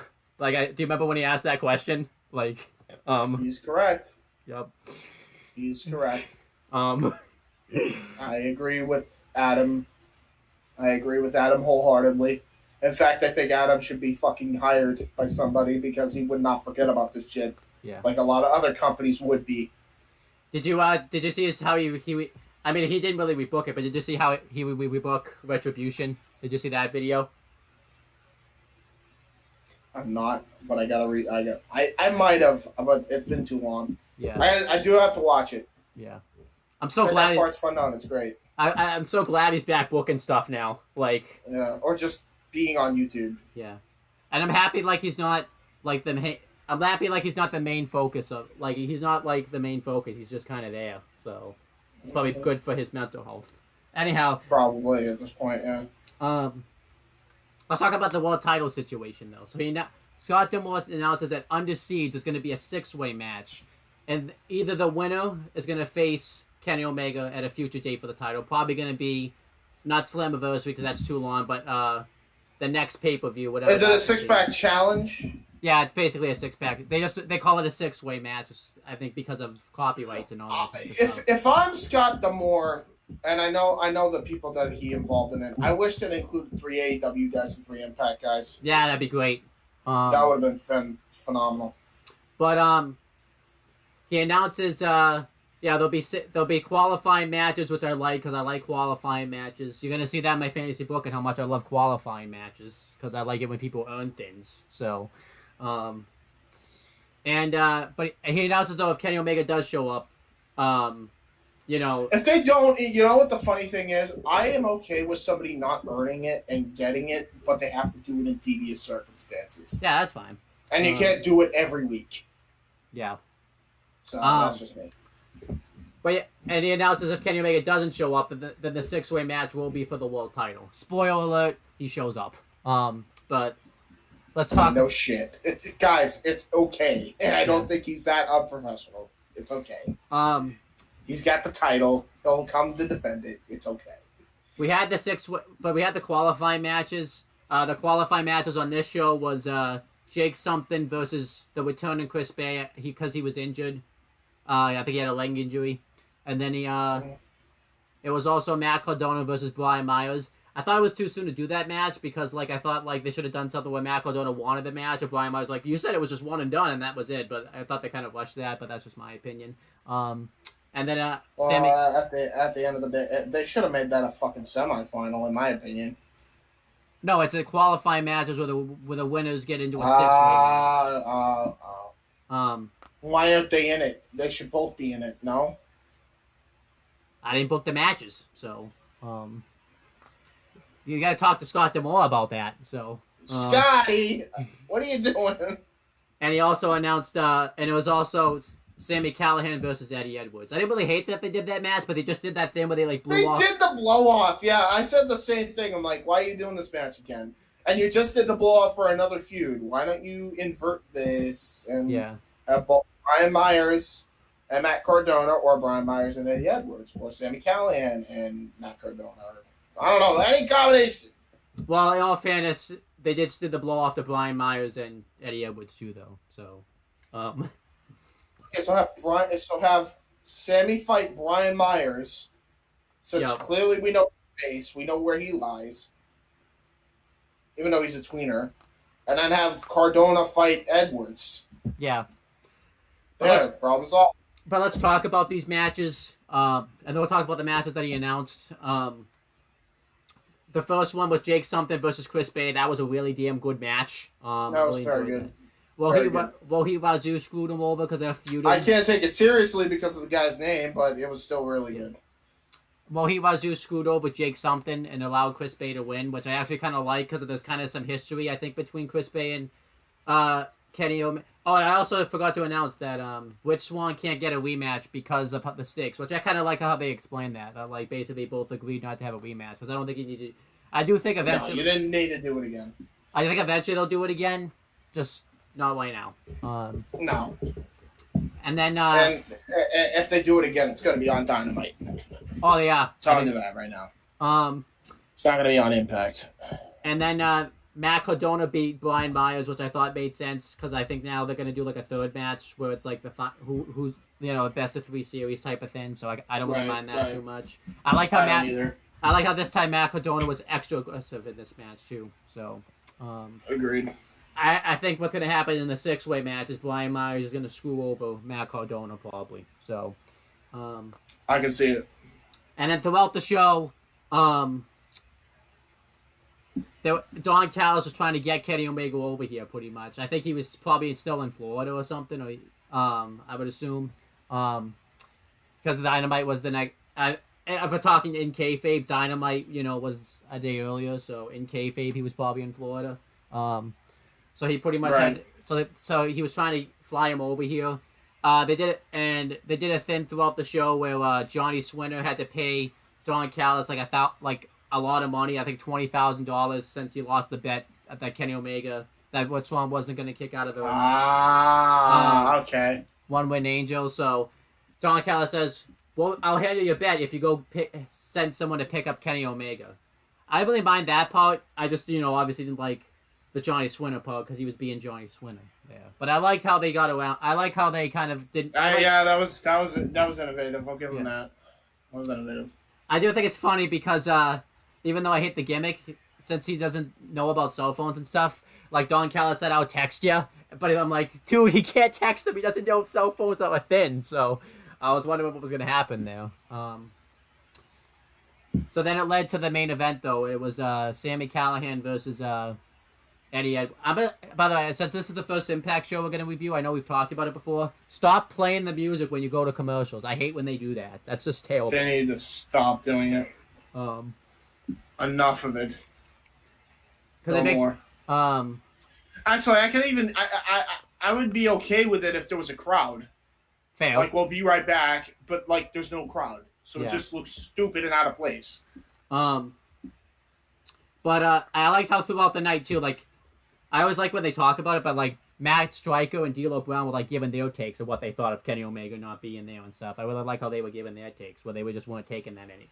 I honestly was scared for Kenny Omega. I even loved at one point, D'Lo Brown's like, I think I just got a text message about Kenny Omega. Oh, nothing. I even loved how you did that. That was hilarious. That was great. That was great.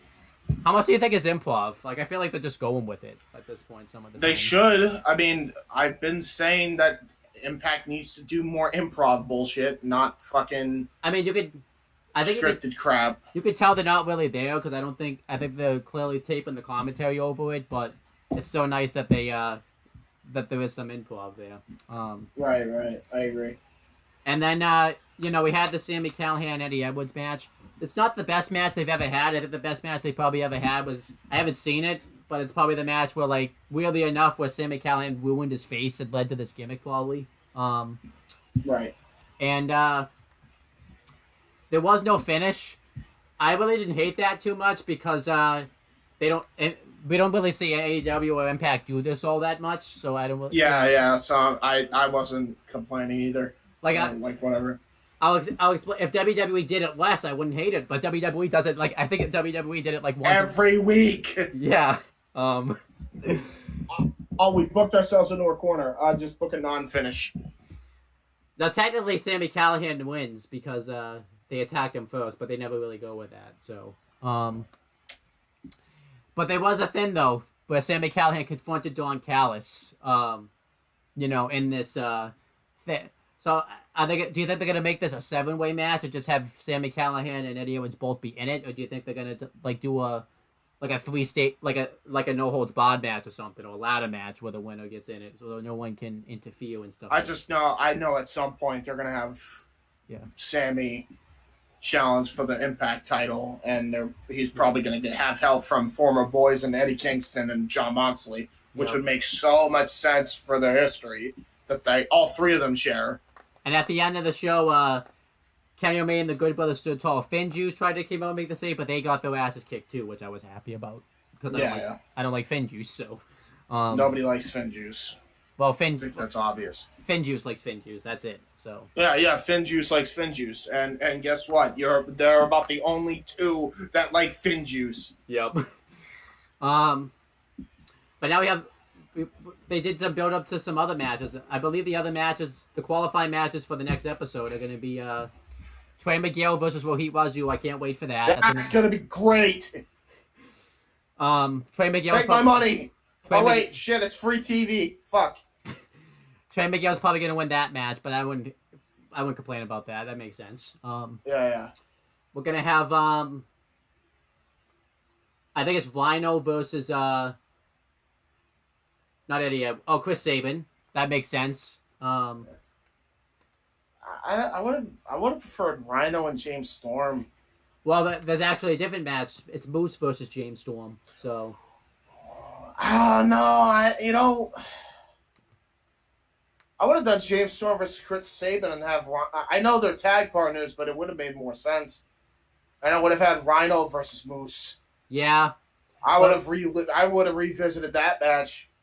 Well, the problem is like if Rhino, I mean, I don't mind as much, but I think Rhino and Moose are too heelish, so they wouldn't really know. Yeah, but like, here's the thing: it's like, I don't understand why you have to do like the heel versus the face in every first round match. It doesn't feel real when you go like that. It feels so predetermined. And, like, obviously you know who's gonna win.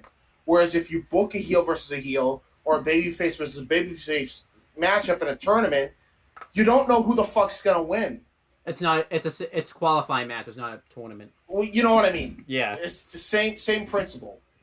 Like, make some unpredictable shit go on here. You don't know if it's gonna be Rhino or Moose if you put those two in a match. You don't know if it's gonna be Sabin or Storm. You don't know if it's gonna be Sami Callihan and Brian Myers if they have a match. Like, why not do shit like that instead of what they're doing now? That's fair. Just every match is babyface versus heel in a qualifying match, and you obviously know who's going to win because of who they're pushing, whether it's the face or the heel. Whereas if you do the heel versus heel and babyface versus babyface matchup, okay, this feels real. Okay, I can buy into this. This is very randomized. Okay, I like it. Like that's... I only say that because, your boy kind of booked the whole 32-man tournament for a fucking series on YouTube, so I mean. Yep. Well, CWC CWC was randomized. Yeah, that's fair. I didn't even think about that. Was the UK tournament not the second? Was the first one randomized? I believe that was randomized in a way. That was pretty randomized, yeah. But I would go towards CWC. CWC. But the best tournament WWE ever did, in my opinion. I really like the segment with, I don't know if you saw it with Moose backstage, where he was confronting Scott D'Amore about what happened with, the world title situation, where he doesn't think it's fair that he has to be jump through all these hoops because he's a 5-star athlete. And I love Scott D'Amore's response. Well, if you're a 5-star athlete, you're not gonna have any problem beating any of these 5 stars in the ring. I thought that was really good response. I love Scott D'Amore, man. He takes no shit, and I love it. Well, he's just a troll, man. He's a troll. He kind of did, because when Moose grabbed him, he was kind of scared of Moose. So he kind of did take shit. Well, it's fucking Moose, but he knows his position. Yep. Still. Yeah, I like it. He knows he's got the authority. I love Scott D'Amore, man. If there's 2 general managers I like in pro wrestling, it's William Regal, and then right after him is Scott D'Amore. Yep. Period. Scott D'Amore's right up there with Regal, to be honest. And then, yeah, I can't wait to see the 6-way, and I'm assuming Callahan's probably going to win, because I think we need to do a Callahan Kenny Omega match, because I think, the guy that pretty much got Impact, I mean, kayfabe-wise anyways, like, back on track versus Kenny Omega. That makes a lot of sense, because Kenny Omega's been, like, the draw of Impact. Right. I like to Absolutely. I would like to see Storm. Oh, don't tell Booker T that. Yeah, I like to see Storm too, since he's been in Impact since day one. That'd be cool. That would be cool. I think it should be Storm, honestly. Yeah. Storm's always that like great first opponent to have for like a world championship. And I know the matches before the Bound for Glory Moose and Omega match. It's going to. I can already see the challengers that you can line up for him. Yeah. James Storm's one of them. Yep. Storm's going to be one of them. Samoa Joe's another. That's happening. I know that's happening because they already have him at this point. He's coming back. I know he's coming back. So it's going to be Joe and Omega, which I'm looking forward to. Eddie Edwards. You're gonna have Eddie Edwards. You're gonna have Sami Callihan. That's definite. Yep. Possibility of Van Dam for a one-off. Possibly. Trey Miguel. I would like to see Trey Miguel. I would love to see. That might be iffy, but I could see it. Yeah. I would do it. I could see Dreamer as well. Dreamer and Omega. Yep. And I'd probably say Willie Mack. Willie Mack would be the next one, and then it's going to be Moose from there. Yep. Those are the opponents I would book right off the bat. Yeah, absolutely. That should be their long-term plan. And I know we got to talk. They should do one of them on Dynamite. He should defend the belt on Dynamite once. Yeah, I mean, if you had him win the belt and not have him defend it on Dynamite, you already did it with the AAA belt. Might as well do it with Impact. And they did it with the women's belt. Not the NWA women's belt. I mean. Obviously, yeah. Which, by the way, I'm still wondering if they are going to push Thunder Rosa and make her a double champ. I'm still wondering if they may actually still be doing that now that I think about it. But let's talk about. I wanted one other thing, but yeah, the world title stuff was like a giant thumbs up. I thought it was awesome. Yeah, good shit. I want to talk about the best match of the whole show. I mean, it's the X Division match, obviously. Josh Alexander versus Ace Austin. What a match that was! What a match! Yeah, what a phenomenal match. I mean, you put TJP's been the best he's ever been. Fucking Josh Alexander and Ace Austin are fucking megastars in the making. Don't forget what Raju. He's been awesome in this too. Oh, Raju. That's your holy trio, holy four. You got Chris Bay too. Yep. Oh my God. There's so much good shit on this. Who's next for Josh Alexander? You know what I want to see though. I want to see more Daivari. Where's Daivari at? Yeah, that'd be great. I love Daivari. Daivari's been great. I would have him and Rahit as a team, Yeah. And have the Heater be fucking Singh. Yeah. That would be great. That would be a great little trio. Yeah, I'd say get rid of Sheila. I mean, not get rid of him, but I wouldn't even get rid of him. No, I'm not even saying get rid of him. Have him be the heavy for the team. Yeah. And then have frickin' Daivari and frickin' Rohit be the team. So basically, that's the new Daisy Hip squad that we talked about before. Yeah, which would be better, honestly. Yeah. I'm guessing those other guys didn't last long, because notice how good Rohit was. He was the one that lasted out of all of them. I don't even know what the other guy... I mean, Well, we have 2/3 of the Desi Head squad, and then the others are just gone. The other guy's gone. I don't even know what the fuck happened to him. I feel. I mean, I don't. Wasn't he the fucking manager as well, or whatever? Well, pandemic though. He probably couldn't go there. So. That's fair. But yeah, go check out that X Division title match. That was fantastic. Yeah, everybody, I recommend just check out the last 2 X Division title matches. Oh yeah. We got the return of Taylor Wilde on this show. That was decent. Still as mediocre as she was when she left. Yeah, it wasn't anything special. I don't know why everybody's making a big deal about Taylor Wilde, other than the fact that the way she left TNA, like, what's the big deal of Taylor Wilde? She was never that impressive to begin with. I don't really know who she... this is the first time I'm really seeing her work, so... You... Put it this way, do you remember Victory Road 09? You heard Brian and Vinny's rant on that, right? Or no? What's that match on Victory Road 09? I don't even know. Is she the person that, like... There was a match I know Brian and Vinny reviewed where, you had Daphne and No, it was Daphne and... Oh, was it Abyss and her versus Daphne and Dr. Steve? Yes. Okay. Yes, that's the one, yep. Well, she was there. She has the distinction of having the absolute dog shit body splash through a table I have ever seen in my life. Yeah. I mean... That was so AIDS. You know what the worst part about it, though, is I have to hear a theme song every time, and I'm like, hopefully she doesn't like it, but she clearly likes her theme song, because she was sitting along to it when she came out of the ring. So,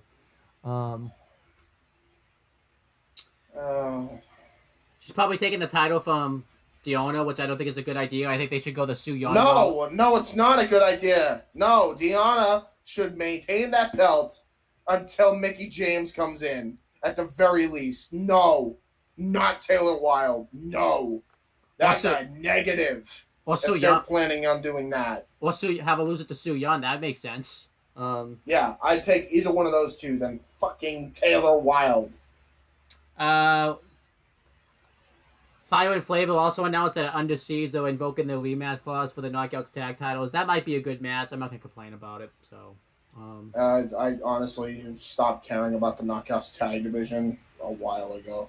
Well, who are the champs again? I forget. He literally just said it on this episode. Jordan Grace and Rachel Ellering, right. Let's talk about pairing. Let's talk about W Morrissey. What a performance he had. What a fucking promo he cut, dude. I think he's gonna join Violent by Design because his promo sounds like exactly like words Violent by Design. Dude, he needs to join the group. He would be such a natural fit. This guy would be phenomenal. Dude, could you imagine the group? Could you? Just imagine it too. Cody Deaner's your heavyweight champion. Fucking Rhino's your X Division champion. I could see it. Yeah, I could absolutely see it. And then you got your big Joe Doring and W. Morrissey as your tag team champions. I mean, the only thing I could see is like maybe they don't want to have him in the group because Tim and Joe Doring wouldn't really stand out from each other because they're both big and stuff like that. But I think he's have them go for the tag titles. Problem solved. Yeah, really no issue there. Actually, you can, and even then, like if you don't want Rhino to win the X Division title, you could have Cody Deaner win world title while Young goes for the X Division, and just have Rhino as the heavy guy. Well, Young's out. He's the veteran, no? Well, Young's out for a while, so I'm saying when Young comes back. Oh yeah. So when he comes back, he'll go for the X Division title. And man, imagine Eric Young in the mix for the X Division title with all the other talent going on right now. My God. Oh yeah. The division's already stacked. I'm surprised he's not already. I really love that. What I like about that gimmick is like What's good about Violent by Design is they can lose all the time. Not saying that they should, but they can lose all the time, and there's always an out because Eric Young always says it's the sickness that's making us lose. So that's what's really good about it. The sickness that's making us lose. I love it. And like I said, I did question if they should have this type of storyline though with a pandemic going on, because there's a sickness going on right now. So there's a sickness going on right now. Suffering in silence. Shout out Dropout Kings. One last thing I'm excited about though, they announced it on this show. From New Japan, El Fantasma is coming to Impact. I'm actually excited about this. About fucking time they brought another Bullet Club guy into the fucking fold. Actually, is he even a part of Bullet Club anymore? Yeah, he is. Yeah, I thought he was. Yeah, he is. Weirdly enough, fucking time. Weirdly, I know that because I remember. I don't know what show it was. It was the show where it was like night 1 or 2 of when Moxley fought Kenta. I think he fought Leo Rush in the main event of night 1, I believe. So, who?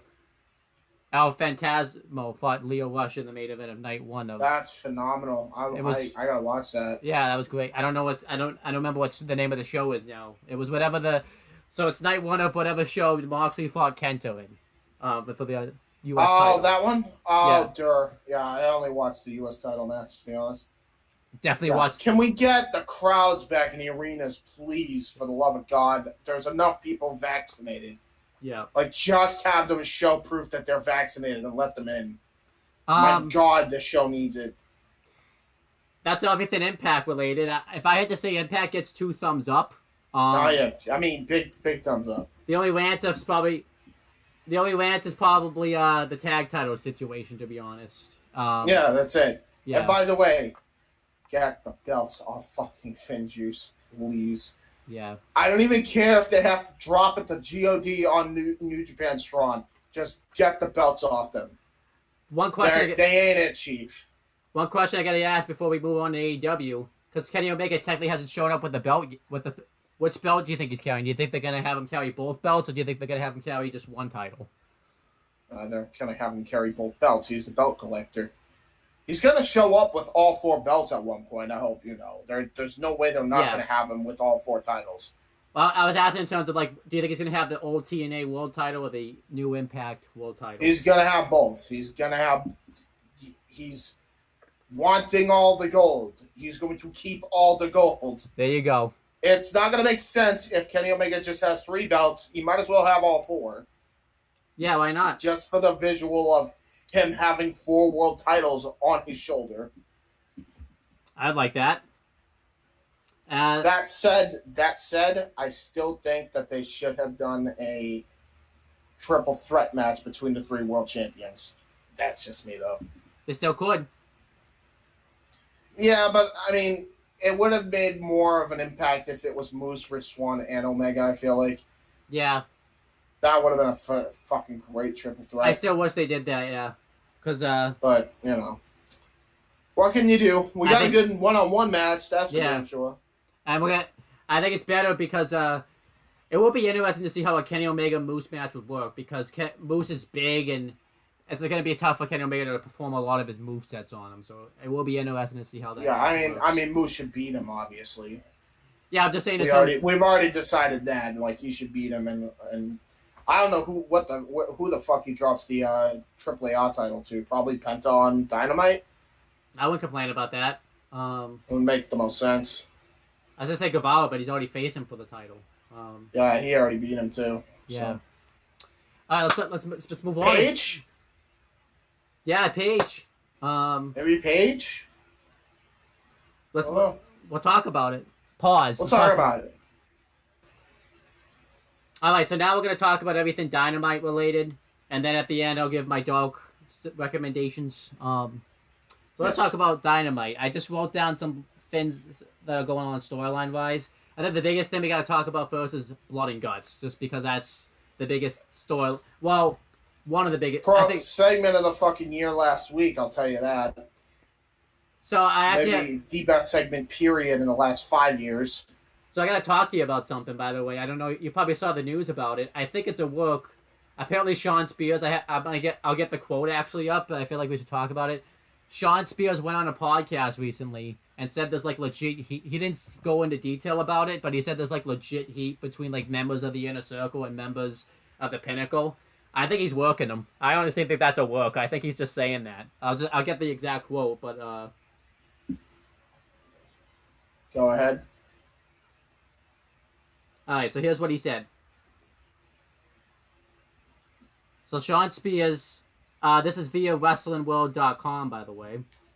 Sean Spears is part. Well, I'm not going to read that part. That just tells you who Sean Spears is. So he spoke Get the quote. He spoke with Wrestle Talk and talked about this, and he did say like you don't have to. It's Wrestle Talk's in bed with AEW though. Come on. Here's what he said. I don't think I'm going to get in trouble. If they ask you to cut this, then go ahead and cut this. But sometimes in wrestling, you're going to meet guys and work with guys that you just don't get along with. No matter what, you don't see eye to eye. That's something that's just not going to change, and it is what it is. And then he will, professionalism takes precedence, but sometimes guys just don't like each other. I'm not going to name any names. I'm not going to say anything more than there are guys in this match on May 5th that legitimately don't like each other. You throw that into an already combustible element of blood and guts in a match that already tailor-made for violence, so to speak, and anything can happen. And that's it. That's what he said. So this could be... I feel like he's... I mean, it's a work. Yeah, I think it's a work. I mean, I'm sorry. Like, I'm glad he's doing this, by the way, because it really does add, like, legitimacy to people that don't know any better, like, that may think, oh, this might be a work. But I know it's a work. Come on. Yeah. Like, don't get me wrong. I'm sure there's some professional, testosterone going involved. I'm sure there's, one wants to be better than the other. That's just the nature of the business. I'm not saying they're not. I'm not saying that they don't have some animosity that is built on professionalism of wanting to be the best. I'm sure there is. But to say that they don't like each other and that they don't like working with each other, give me a break. Yeah. Are you fucking kidding me after last week's segment? I mean, maybe it's true. Maybe they don't like each other and, that's what made the segment so much better. But, like, I would hope that they'd like to work with each other because, oh man, Blood and Guts is going to be very violent otherwise. A lot of potatoes. Absolutely. Which could make the match better. I don't know. I think why I doubt that. I really doubt that. I get this. I was thinking this got the headlines that it did because this I think this news like came out right after the segment on Dynamite we talked about. So I'm wondering if people thought like they said something. Yeah. Let me debunk that for people that are legitimately worried that this is going to turn into a shoot. Because some people do worry about that. There is no way they don't like each other, and I'll tell you why. One of the first teams that the Revival mentioned when they got a release from WWE in the first place was they wanted to fight Proud and Powerful when they were known as LAX before they even showed up to Dynamite. Yep. So they wanted to fight Proud and Powerful. That's number one. Number two, I believe fucking Hager was the one who got Wardlow in the first place. I think I could be wrong on that, but I'm pretty sure Hager and Wardlow are pretty tight. I would imagine so, because they have pretty damn good chemistry if you really think about it too in the ring. Like they had a fucking great match on Dynamite if you remember. Yep. That was a really awesome match. Yep. And Hager looked the best he's ever looked I've ever seen him in that match, and a lot of that is attributed to their chemistry, I think. So there's no way they don't like each other. Otherwise, they wouldn't have had a match as well as they did. And as smooth as they did. Absolutely. MJF wouldn't have worked with fucking Jericho. Yep. And Sammy wouldn't have worked with MJF because him and Sammy get along great. Yeah. If you remember those old segments before the fucking whole Dynamite thing, before the Blood and Guts thing had these two teams fight.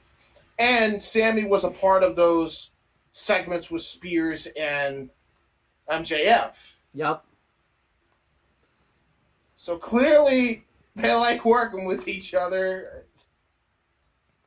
We can calm down. They work fine. They're big boys. They can play with each other. Not like that, but you get my drift. Yep. Yeah, they're good, guys. They're good. We're going to get it. Everybody's going to be professional, and I'm sure they're going to be able to throw potatoes, and they can take it because it's the fucking match. Yeah. And it calls for it. So, don't read too much into it. I like Sean Spears doing what he's doing. Yeah, absolutely. Because he wants people to believe. It's just that sometimes people take this shit a little too seriously. Yeah. And then that doesn't really go too well, as we have seen. But yeah, I love the feud. I'm really excited about it. I really like I like Tyson's involvement. How he's basically like an honorary member of the Inner Circle. I love Tyson's involvement. Um, I thought Tyson's involvement was great. Everybody else was like, no, it was stupid. Like, why?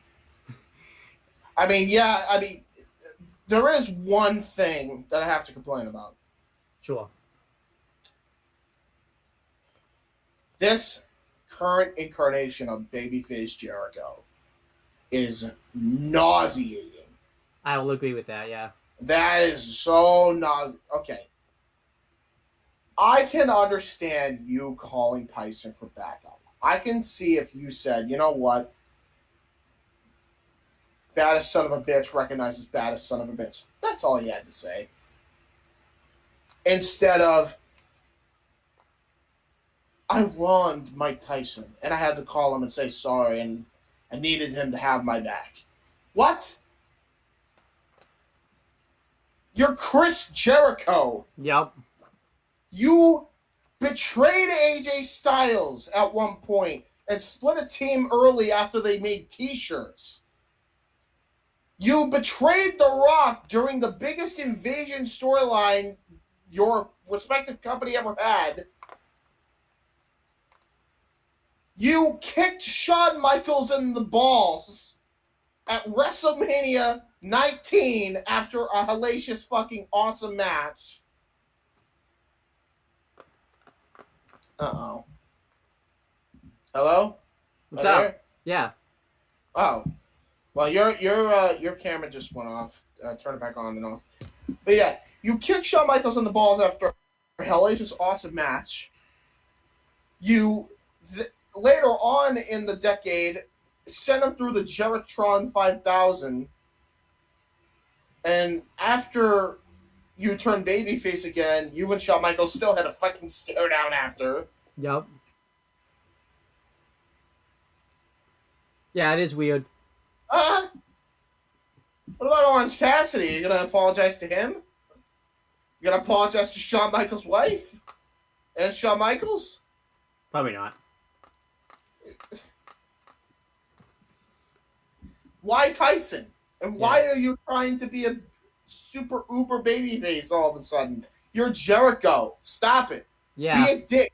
You're already a face in this situation.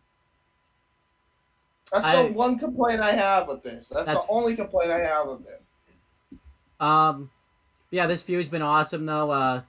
The segment last week was great. I really like the segment the Pinnacle had with Jim Ross when they did the interview. That was awesome. That was phenomenal. Wardlow shined, by the way. Wardlow shined in that segment. Yep. Did you see the road to yet they did for it? Or have you not had a chance to watch it? I need to see it. It's awesome. I bet it's fucking phenomenal. Can we just talk about, by the way, like, how good, because we never really talk about them, AEW's really nailed those road to downs. They make you want to watch Dynamite the next week. I wish I could actually have time to watch it. Yeah. Let's talk about this Elite storyline. It's so good. Yeah. Oh my God. What a turn it's taken. By the way, I will admit, I'm probably going to come off like the biggest AEW mock because I don't think there's... The only things I'll complain about is things that are out of AEW's control, probably. Because AEW is doing everything excellent right now, I think, in my opinion. Yeah, I agree. So I really like this the Elite storyline. I like the reason the Young Bucks gave about why they turned heel. That basically they realized they needed to become the old Young Bucks from before AEW and everything like that. Yeah. Chris Dodd and I have got in debate about it because he doesn't really like the new direction of the Young Bucks because it's too overzealous. But I think it's great. I'll tell you right now, my dad likes the new Young Bucks. And yeah. My dad's like 50 fucking years old, and he likes how he thinks they're the best tag team heels on the planet. Yeah, that's my dad. He doesn't watch wrestling often. Yeah. He watched the whole Young Bucks match. Yeah. And he said it was the best match of that whole show. So which match? They're doing something right. The match between them and Death Triangle. Yeah, that was great. I still love the inclusion with Moxley and Kinston. I love how they destroyed the trailer of the Elite. That was an awesome segment. What a fucking segment, man. I loved at one point when like Moxley threw the pipe and Kinston was like, I was standing right there. Like that was awesome. Phenomenal. Absolutely phenomenal. Last week's segment was even better. Like when Kinston wanted to fight. Oh, I even loved it too, like when they beeped the horn, like last week, and then this week, like the horn beeped again, and it was Nakazawa that asked. What's so good about the Elite storyline is even Nakazawa has a purpose on the show now. Here's the thing about that too, and the guy holding the camera for Elite segments is Cutler. Yep. So Cutler's a heel. Gives him he's not even a heel. He's just guilty by association, really. Yeah.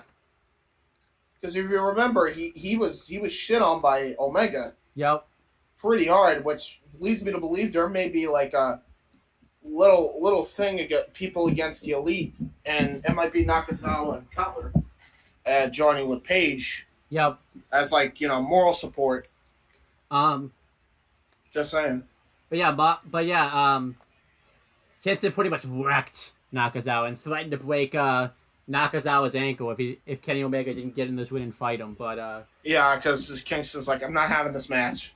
Yep. Get out of here. Fuck off. I thought that was honestly phenomenal. I love Kingston, man. He just comes across as genuine every time, bro. Can I be honest? When I shouldn't say this, when the Black Lives Matter happened, and I think that was on NWA when Eddie Kingston basically said, "Don't be racist." I'm never gonna be racist now, just because I don't want to deal with Eddie Kingston. I don't want to deal with Eddie Kingston. I mean, fuck that. Yeah. You shouldn't be racist anyway. But if there was ever a motivation not to be, it's Eddie Kingston. Not saying I was, but I'm just saying like now I don't want to be racist at all. Like, Eddie Kingston might come for me. I'm scared. I forget. Did he ended up breaking his ankle, right? Nakazawa's? No, he might have. Yeah.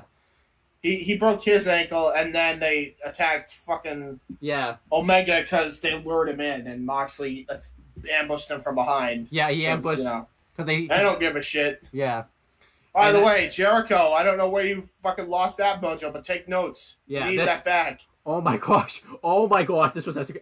So now that they basically forced Don Callis to make a match between them versus MT Nakazawa and Kenny Omega. I can't wait for that match next week. That's gonna be a fucking ride. I feel bad for I've never been looking forward to a Michael Nakazawa match in my life. I feel like Kinston and Moxley are probably gonna win, but like Nakazawa is gonna take the fall probably because they need to get, they need to get some momentum behind them. I honestly think at Double or Nothing because I think that's the next pay per view.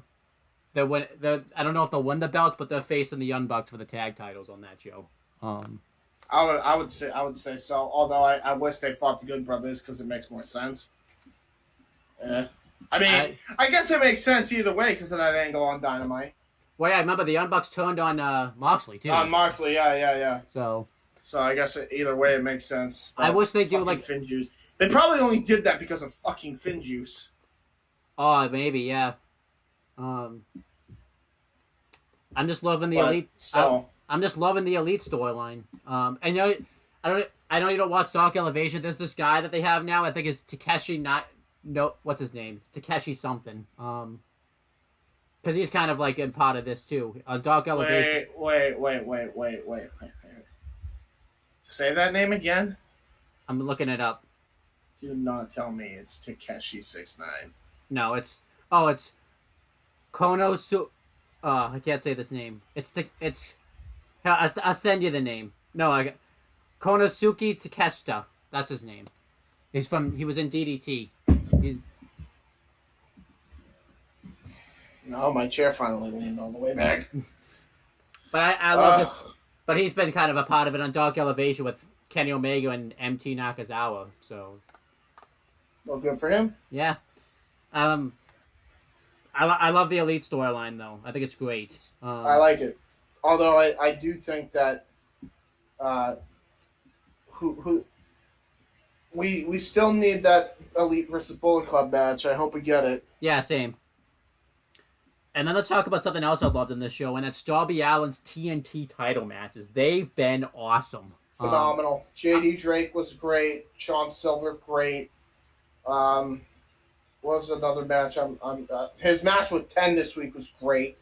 Jungle Boy was the best probably out of all of them. And then Matt Hardy in the Falls Count Anywhere match was awesome too. That was probably also right up there too. That was fucking great. Yeah. I love how they all main evented too. You know how, by the way, you know how everyone's saying that AEW has all these WWE guys, they're just pushing them? Darby Allin's main evented basically every Dynamite, I think, for the past 4 weeks? For the most part, yeah. And I think there was one he didn't, and that was with JD Drake, and yeah, even then, like. And I think only one match he had was with a former WWE star. And that was Matt Hardy. Yeah. For the most part, I think people are going to say, well, they probably only made it because Sting was there. You know, there's going to be those people. But Sting's like barely even a factor in that. Like, can we just stop with that? Sting is just a guy who manages. He's the manager. He's basically his manager-ish. Yeah. Oh, I really like. What he is. And they've also reignited the feud he's going to have probably with Scorpio Sky because him and Ethan Page came out. And, oh my gosh, did Sting put over Scorpio Sky huge by having Scorpio Sky take him out. He puts Scorpio Sky over huge. That was huge. That was a huge moment, yeah, for Scorpio Sky right there. I hope he wins. I want him to win the TNT title. So I really do. I think this is the time for Darby to drop it because Darby's got way bigger things going on in his life, I think, going forward. What do you mean by life? Like, you think he's doing things? I think he's, life. He'll go for the AEW World title. Okay. Even if he doesn't win it, he'll go for it. Yeah. And that would be a match I could see for any of Kenny Omega's world titles. Yeah. But yeah, I'm really enjoying the TNT title matches. I'm really enjoying what they're doing with Scorpio Sky and Ethan Page. I'll admit the team seems a bit random. But I love Scorpio Sky as a heel. Me and Chris had this debate because the heel turn really didn't make sense, but I thought it made sense. He thought he was seen as a good hand and wanted to get extra aggressive and finally do something about it. I thought it made sense to me. So. By the way, I have one thing people need to pay attention to. I don't know why this reminded me of it, but I think because we were talking about Darby as a TNT champion and he's got a title. Now, you know how Miro's been saying, they've been showing highlight reels for Miro, and they've been saying, oh, anybody with a championship better watch out because I'll be coming for them. I think the Elite's going to have a new member in Miro. That includes more lackeys, by the way, for Kenny Omega to use and Kip Sabian and Penelope Ford.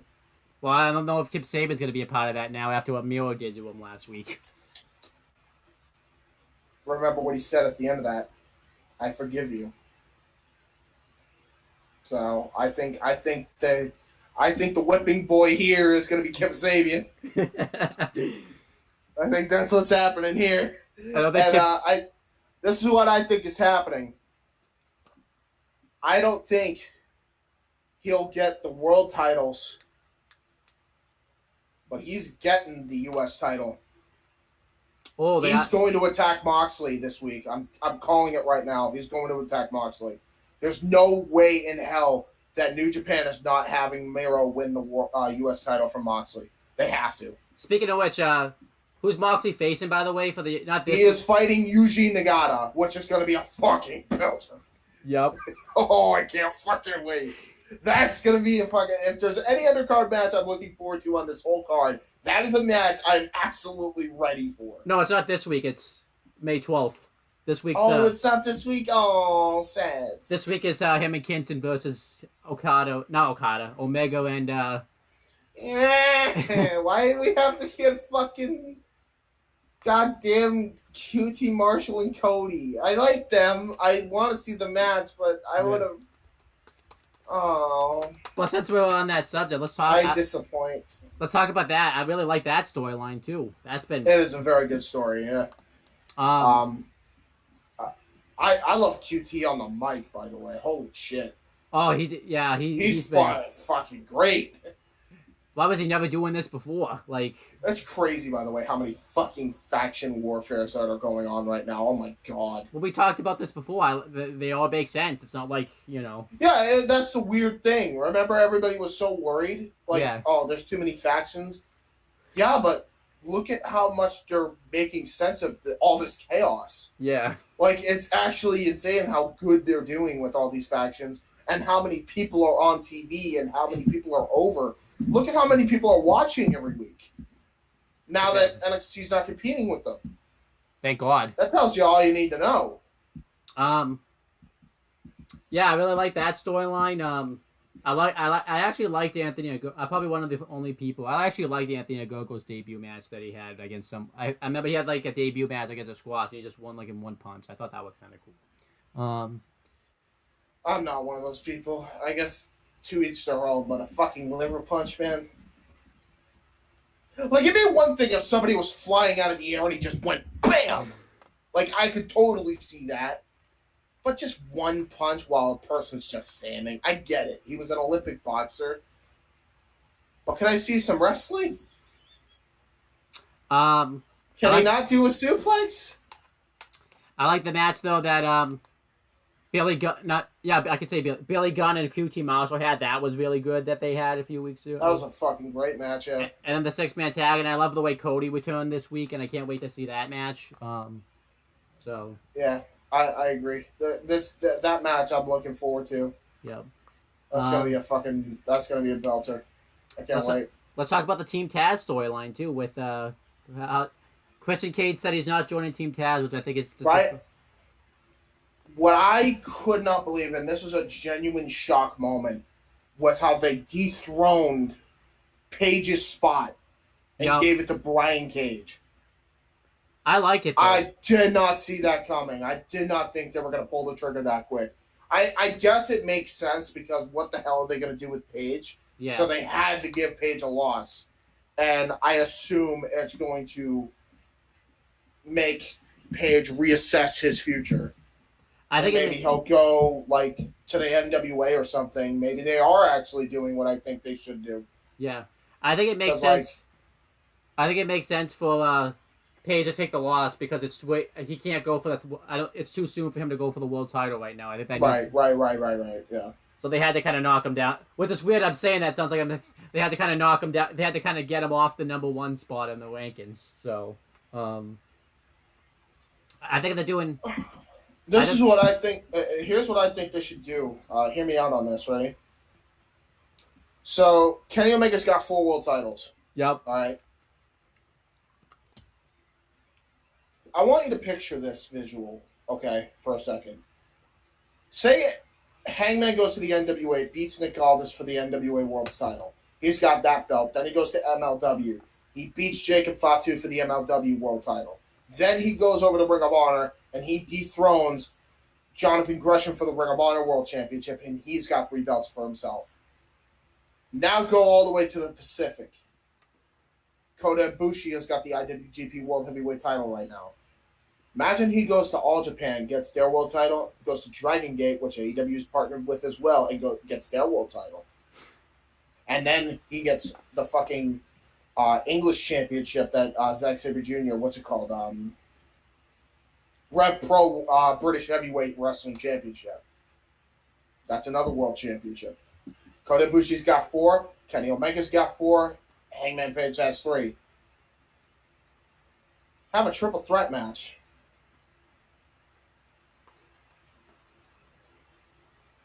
There's a lot of history between those 3. Yep. Specifically with Omega. Hangman with Omega and Kota with Omega. There's a lot that you could do with that match. That's a fucking winner-take-all scenario if I've ever seen one. Yeah. And those 3 people that people would give a lot of money to see right now. Yep. I'd love to see it. Chicago would be the place, by the way. Chicago, All Out, September, when the pandemic is fully gone, and which is definitely going to be around that time. I would absolutely say Chicago's the best place because whoever wins that match, you're having Punk come out right after. And you know they have him lined up in their back pocket for a Chicago appearance. You know they do. And especially, too, though, at All Out, too. Because I think if Heyman Adam Page wins, it's at the same pay-per-view where he failed to win the world title. And everybody, by the way, it's like, oh, well, he doesn't like AEW. I'm like, no, that was a fucking work, guys. Come on. That was clearly a fucking work. They didn't give him a text message. It's stupid. And if they did, I'd punch them. Yeah. Clearly, they're setting up for later. And Punk just... This is what Punk probably said. You're not bringing me in right away because I shouldn't be the biggest star in your promotion. Build your brand up, and then I'll think about coming over. That's exactly what he probably told me. I guarantee guess what he's been saying lately? I want to have matches with Jungle Boy. I want to have matches with Omega. I want to have matches with people I haven't fought before. And all of them have been listed as AEW talent. Yup. Dude, he mentioned Powerhouse Hobbs. Yup. Will Hobbs! Unless you are a hardcore, you don't know who Will Hobbs is right off the bat. So clearly Punk knows. He's been keeping up to date. There's no way. There's no way he's not lined up in their pocket. I know everybody's like, well, he just said there's not enough people and he didn't like AEW. He said that. I'm like, it's a fucking work, people. I'm telling you. That's a fucking diversion. Edge did the same thing. Do we need to remember this? Edge did the same thing when he said he wasn't coming back, even though it was clear as day he was coming back. He made it so apparent with his enthusiasm for the product he was coming back. Oh, imagine if only AEW was able to get he. You know how close he was to signing with AEW, by the way. How close? If he said if WWE didn't call him, he was going to sign with AEW. Yeah. What, Punk said that? No, Edge. Oh, yeah, Edge. Yeah, I know. Yeah, he was that close, I know. Yeah, but I can't... Edge would have been phenomenal. Yeah. Edge and Christian both would have been great. Christian would have come over sooner, probably. Oh, yeah. But, yeah, good on Christian, by the way, for not going to the Fed. Yep. Boy, that would have been disastrous. Yeah, but I think in the short term, though, I think we're getting Heyman, Adam Page, and Christian Cage versus Brian Cage and Ricky Starks. Probably in a tag match. Clearly they wish Ethan Page was involved in that instead of fucking Ricky Starks. Yeah. Because they'd be like, Pages and Cages. Oh, yeah. If that match happened on Dog, Taz and Excalibur would have had a field day with that. Yo, fucking, can you imagine Anthony and Go-Go too would have too? Yeah. Oh my god. I'll be honest with you lot. I don't know what the fuck's going on. There's too many pages and too many cages. There's only 2 pages. Excalibur replies, there's only 2 pages and 2 cages, Anthony. Yeah, too many pages and cages.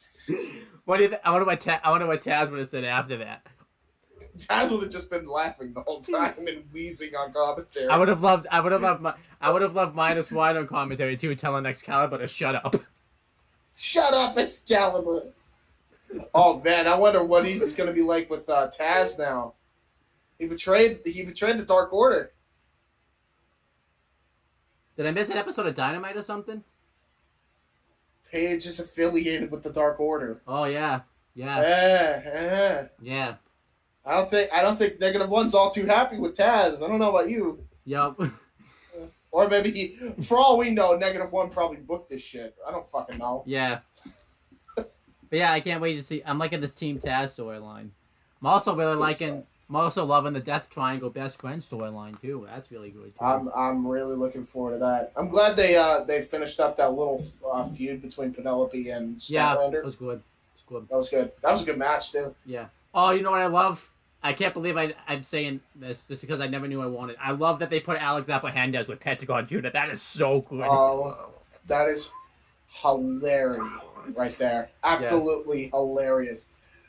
Pentasess. He's such a geek too. That's what makes it so good. I wonder if this was his idea. I don't think it was. I think it just happened on a whim one day, and he just asked Alex, "Hey, can you translate this for me?" And he just did it in such gusto. And then from what I understand, Tony Khan loved it so much he was dying in the back. He's like, "Oh, it's great, dude, we got to make this a weekly thing." Yep. And the rest is history. I'm still loving Orange Cassidy's new theme song. That's awesome stuff right there. That was great. I couldn't believe that, man. That's the second theme that. That's the second actual song that fucking Khan's paid in perpetuity for. There you go. Hey, by the way, hey, yo, Tony, if you need like a theme editor to go with their gimmick, I'm right here. He's right there. Just give me the word. I'll get on it. You know what's weird? I will be paid in burgers. You know what's weird Wendy's, too? Specifically. You know what's weird too? Even the women's division's getting better now too. Like, oh my god, the women's division is stacked right now. And here's the difference between NXTs and AEWs. After the USA debut, after the Rhea Ripley title win, I would say probably. I don't know what the fuck's going on, and I don't really think anything's going on. I think December was the peak of NXT. Yeah, I feel. I don't really give a shit what's going on there, including the women. I don't know what the fuck they're doing because it's all over the place right now. I can't even tell you who their women's champion is. That's how much I don't care. Because all of them are booked the fucking same. All of them. Every single one of them.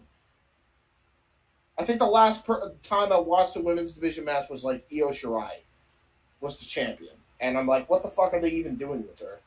Yep. Whereas I know what the hell they're doing with Tay Conti. I know what they're doing with Penelope Ford. I know what they're doing with Chris Statlander. I know what they're doing with Tay Conti. I know what they're doing with Hikaru Shida. I know what they're doing with Britt Baker. I know what they're doing with Thunder Rosa, God willing. I know what they're doing with Serena Deeb when she comes back. Even Layla Hirsch. Layla Hirsch, I know what the fuck they're doing with. Because Layla Hirsch is legit, and she's probably going to be one of the next people in line after either Thunder Rosa or Britt Baker win the title. Yep. There's a lot of great talent on that women's division right now. Thank God the Joshis aren't there to fucking ruin it. Yeah. Although, that said, I will take Emi Sakura as a wrestler and Vinny. Yep. To add to that roster. And Rio. I can't fucking forget about Rio. Rio's too good to leave on the sideline. I think. But yeah, there's a lot of people that are doing things right now in the women's division, and there's some people that they can absolutely use when they come back. I mean, the only rant I have that's like I said, out of AEW's control is the fact that they had Thunder Rosa do that promo saying she wants her NWA World Women's title in AEW, because it'd be so much better if she just won that number one contenders match against Camille at NWA. But that's not on AEW for that. That's on NWA. That is on NWA. You also, I guarantee you that's what. And I guarantee you AEW wants Thunder to have the women's title. Yep. Guarantee it. Yep. I think there's heat between Thunder Rosa and the NWA because she dares work with AEW. Yep. Honest to God. You know what's gonna happen too? I have a feeling, in spite of NWA, I could see. I mean, I don't know if this would happen. I could see Tony Khan booking the match anyways between Serena Deeb and Thunder Rosa before Camille can even have a title match. I would do it. And have Thunder Rosa. Seriously, I would do it. I would do it at this point just to fucking piss them off. Like, because your title is going to somebody that's on the AEW roster anyway. Why are you denying that fact? Yeah. Why would you not give Thunder Rosa the title? She should be holding both women's divisions. By the way, does NWA even have a women's division anymore at this point, or did they lose all their women to other fucking corporations? Last time I checked, what do they have? Marty Bell and Camille? Let me check. Hold on. Everybody else is either in Impact, AEW, or the WWE. Let me check. Hold on. Yeah. Good luck. Okay, here we go. On screen, we're doing too. All right, so they have. My Valentine does not count, by the way. Alex Garcia. A fucking jobber. Enhancement talent. Genocide, I have no clue who that is. That's a new one. Clearly enhancement talent. Camille. Okay, the only other star that's not Thunder Rosa in that group. Okay, Melina. I'm shocked she's still with them, to be honest. Taryn Terrell. Serena Deeb, who's the champ. Why is Taryn Terrell not in Impact and with NWA right now? And that's a fucking miss. That's a dumb move. And Thunder Rosa, obviously. That's it. They have 1, 2, 3. They have 7 women. Yeah, they have 7 women. And what? They have 4 that are known. Yep. So they don't even have Marty Bell anymore. Nope, I guess not. I think she went to WWE, as far as I remember, actually. I know Allison Kay. I don't know what she's doing, but Allison Kay was released, even though she competed for the NWA Women's Championship as a free agent against Serena Deeb on Dynamite. What do you think they would have done if they had her win the belt? Oh my god, I would have laughed. You're not releasing her. We'll pay her. You know what the funny thing is, too? If NWA wasn't stubborn, Tony Khan probably would pay for some of these contracts. I guarantee he was doing it on the side. To be honest, if NWA wasn't stubborn, I have a feeling like instead of Dark Elevation, they probably would have had Power just be on Mondays instead. And Paul White and Tony Schiavone would just call it. That would have been great. Yeah. Are you kidding me? That would have been phenomenal. Yeah, I would have actually cared. I would have watched every week.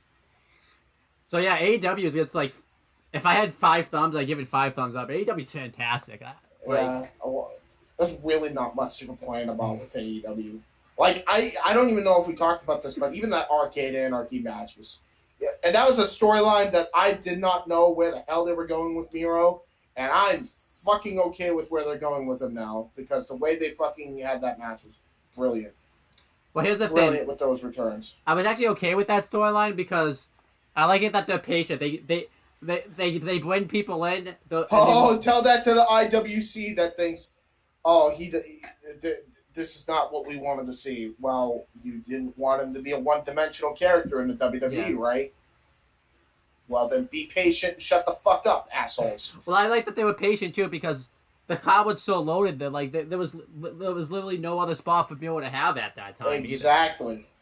Now he has a spot with Corporation with New Japan right now. That's what I'm saying. They needed to wait until they knew this Forbidden Door thing was actually going to be legitimate. They wouldn't have had that happen. They needed to wait as long as possible until they know all their ducks were in a row, and now they do. And now Miro's going to probably challenge Moxley for the fucking Japan U.S. title. Yep. As they should. Alright, before we finish out, let's do my AEW Dark recommendations. Pause. Alright, let's do these AEW Dark recommendations. If you, I know you haven't seen any, but in the future, if there's ever... Did you write the time? Did you even write the time? Oh, I forgot. Write the time now.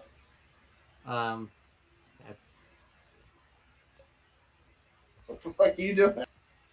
Alright, now that I wrote the time, we could talk about these AEW Dark recommendations. I have a green lightsaber. Isn't that great? Alright, so I'll tell you what matches to watch. So this is from the April 12th episode. 10 versus Zach Clayton was a decent match. Sounds like it. Orange big hosses, yeah. Orange Cassidy versus John Skyler. Kanotski. I'm not really impressed with John Skyler, if I'm going to be honest. I mean, I think it was mainly because Orange Cassidy was entertaining, though. That's probably why I liked it. So. That's fair. That's fair. Kanosuke Takeshita versus Danny Limelight. That was a great match. You got to go watch that match. I've heard great things about this. Yeah, I've heard really great things about this. Midas Black and Jay Lyon versus FTO. Mainly because you have to see FTO. Wait, what is it? I think this is a new tag team. It's Midas Black and Jay Lyon versus FTO. Did they get offense in, or? It was just mainly because I liked seeing FTO destroy people. So. I can see that every other week, though. This match was actually. I'll tell you what match I want to see on Elevation or Dark. The West Coast Wrecking Crew, Jarrell Nelson and Royce Isaacs versus fucking FTR. That's a match I want to see. Yeah. Let's go. Let's go with that one. Other matches, Pac and Ray Phoenix versus Andre Montoya and Barry Morales. That was very good. What is it again? Pac and Ray Phoenix versus Andre Montoya and Barry Morales. Andre Montoya's a new one. I don't know if I remember him. Baron Black. I know Barry Morales. Yeah. Mini Damian Priest, I like to call him, because he looks like a mini Damian Priest. He really does. He really does. This was a great match. It's Damian Priest diet. This is a great match. Baron Black versus Dante Martin. That was great. Dude, I think did they sign Baron Black to a contract already? I think they did. Not that I know of. They need to. He should be in this fucking Nightmare. Yeah. Family fucking factory storyline. He's too good to be on the sidelines, dude. And I'll say this: someone else they need to sign. They need to sign Danny Limelight. He needs to be signed too. Yeah. His matchup with, like, if you can't do anything with Danny Limelight right now, put him in Impact and put him in that X division. He would fit in like a glove right now. Fit in like a glove. Layla Hirsch versus Shauna, I think is how you pronounce her name. Watch that match. Layla Hirsch and Shauna, yeah. Brandon Cutler. Who won that? Because that's kind of a no-win situation. Layla Hirsch won. I guess it makes sense, but for Shauna, man. Yeah. Dude, they need to get the Knockouts tag titles on Dynamite just so that way they can make some teams on Dynamite. Because Lord knows Impact needs it and Dynamite needs something for more women to do. Absolutely. Brandon Cutler versus... And first team I'd make, by the way, Shauna and Chris Statlander. Yep. One thinks is an alien, one is a fan of anime, specifically Dragon Ball Z, which has aliens in it. Makes sense. There you go. Other matches, Brandon Cutler versus Penta El Zero. Who is it? Brandon Cutler versus Penta El Zero. That sounds like a belter. Yep. Thunder Rosa versus Diamante. Is Brandon Cutler a heel in this? I had imagined so. No, yeah, he hadn't that because because the Young Bucks had just turned, so we hadn't seen him with him yet. Oh, okay. So this is relatively new. Okay. Yeah. Thunder Rosa. Was Alex there? Penta says to Brandon Cutler. Fortunately, he wasn't there. Pac and Ray Phoenix. Oh, I actually screwed up in my notes. It was Pac and Ray Phoenix were in Penta El Zero's corner, but I accidentally wrote Brandon Cutler with Pac and Ray Phoenix versus Penta El Zero. I guess Pac and Ray Phoenix turned on Penta El Zero on this. What are you doing, man? I don't know. Other matches though, check out Thunder Rosa versus Diamante. Ethan yeah. Ethan Page and Scorpio Sky versus Sonny Kiss and Joey Janela. I'm sick of the Janela bullshit. Well, when he's motivated, he's actually quite good, but when he's not, he's not. When he's not, it's obvious, and I shouldn't have to fucking dread a Joey Janela match because I don't know which one he'll be. So, I'll pass. Ryan Nemeth and Cesaro. And by the way, that singlet does not look good on him. No. Ryan Nemeth and Cesaro Bononi versus Best Friends. Those are all the matches on that episode. What happened to fucking Peter Avalon? Is he just gone? He came back. I think on he came back this week either on Elevation or Dove. He has been back. Oh, okay. He's with that. He's actually with the group now. So. Oh, is he? Finally. Yeah. Where's JD Drake? Is he gonna be a part of it? It's JD Drake, Cesaro Bononi, and Ryan Nemeth and Peter Avalon. Yeah, they're all a group together. There's a lot of groups. Yeah. There's a ton. So matches I would recommend on the episode 6.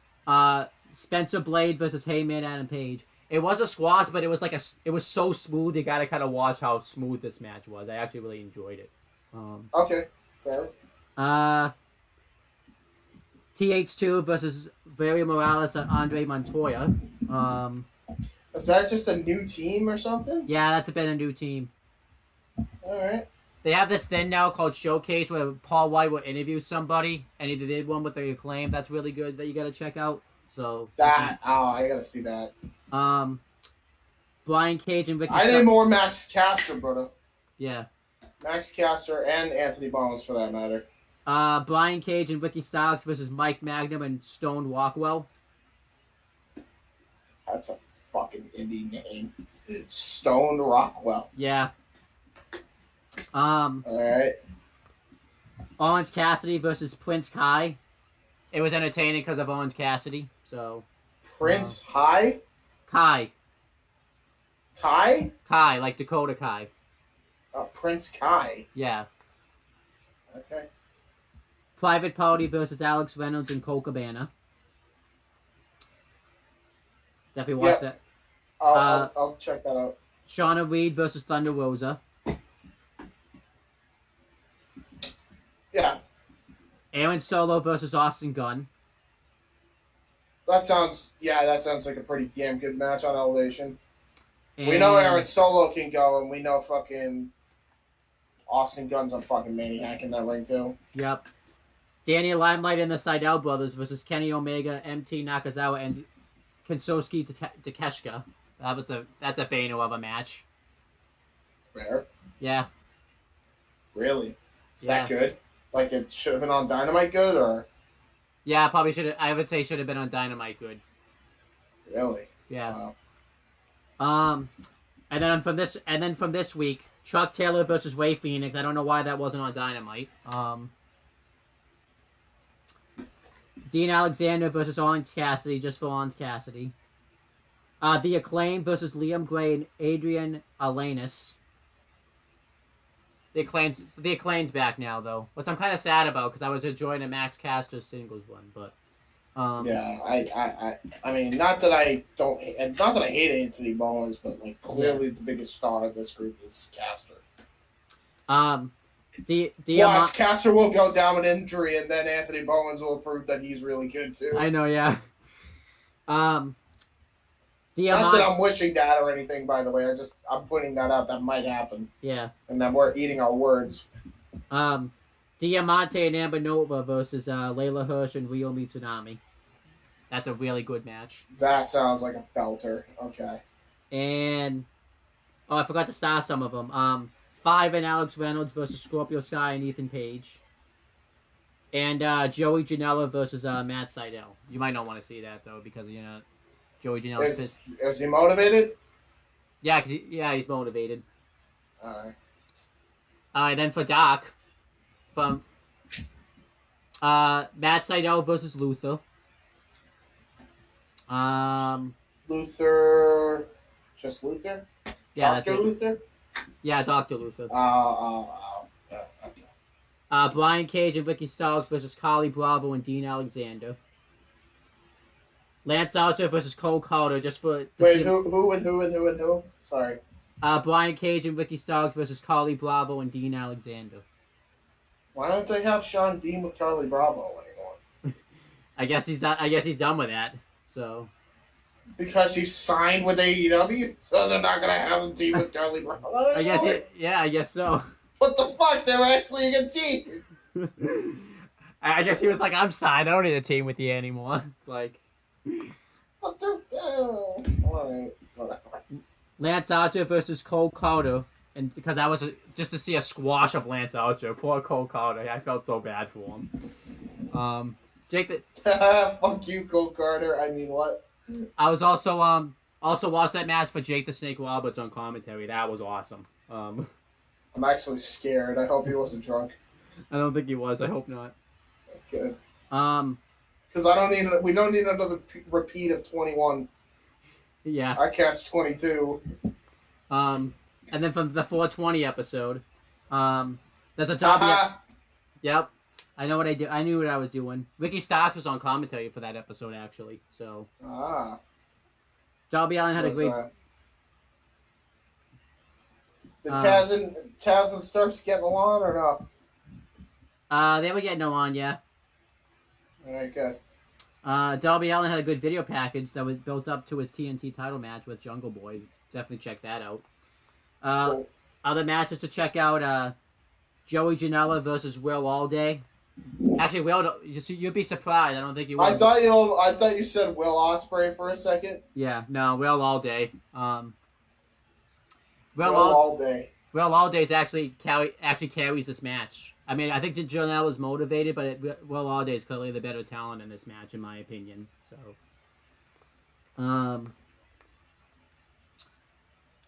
Ryzen and John Skyler versus SCU. We forgot to mention that, by the way. It looks like it. I'm kind of sad. SCU is going to be breaking up soon, probably. Yeah, right. I'm sad. That means Daniels is probably going to retire, right? Yeah, probably.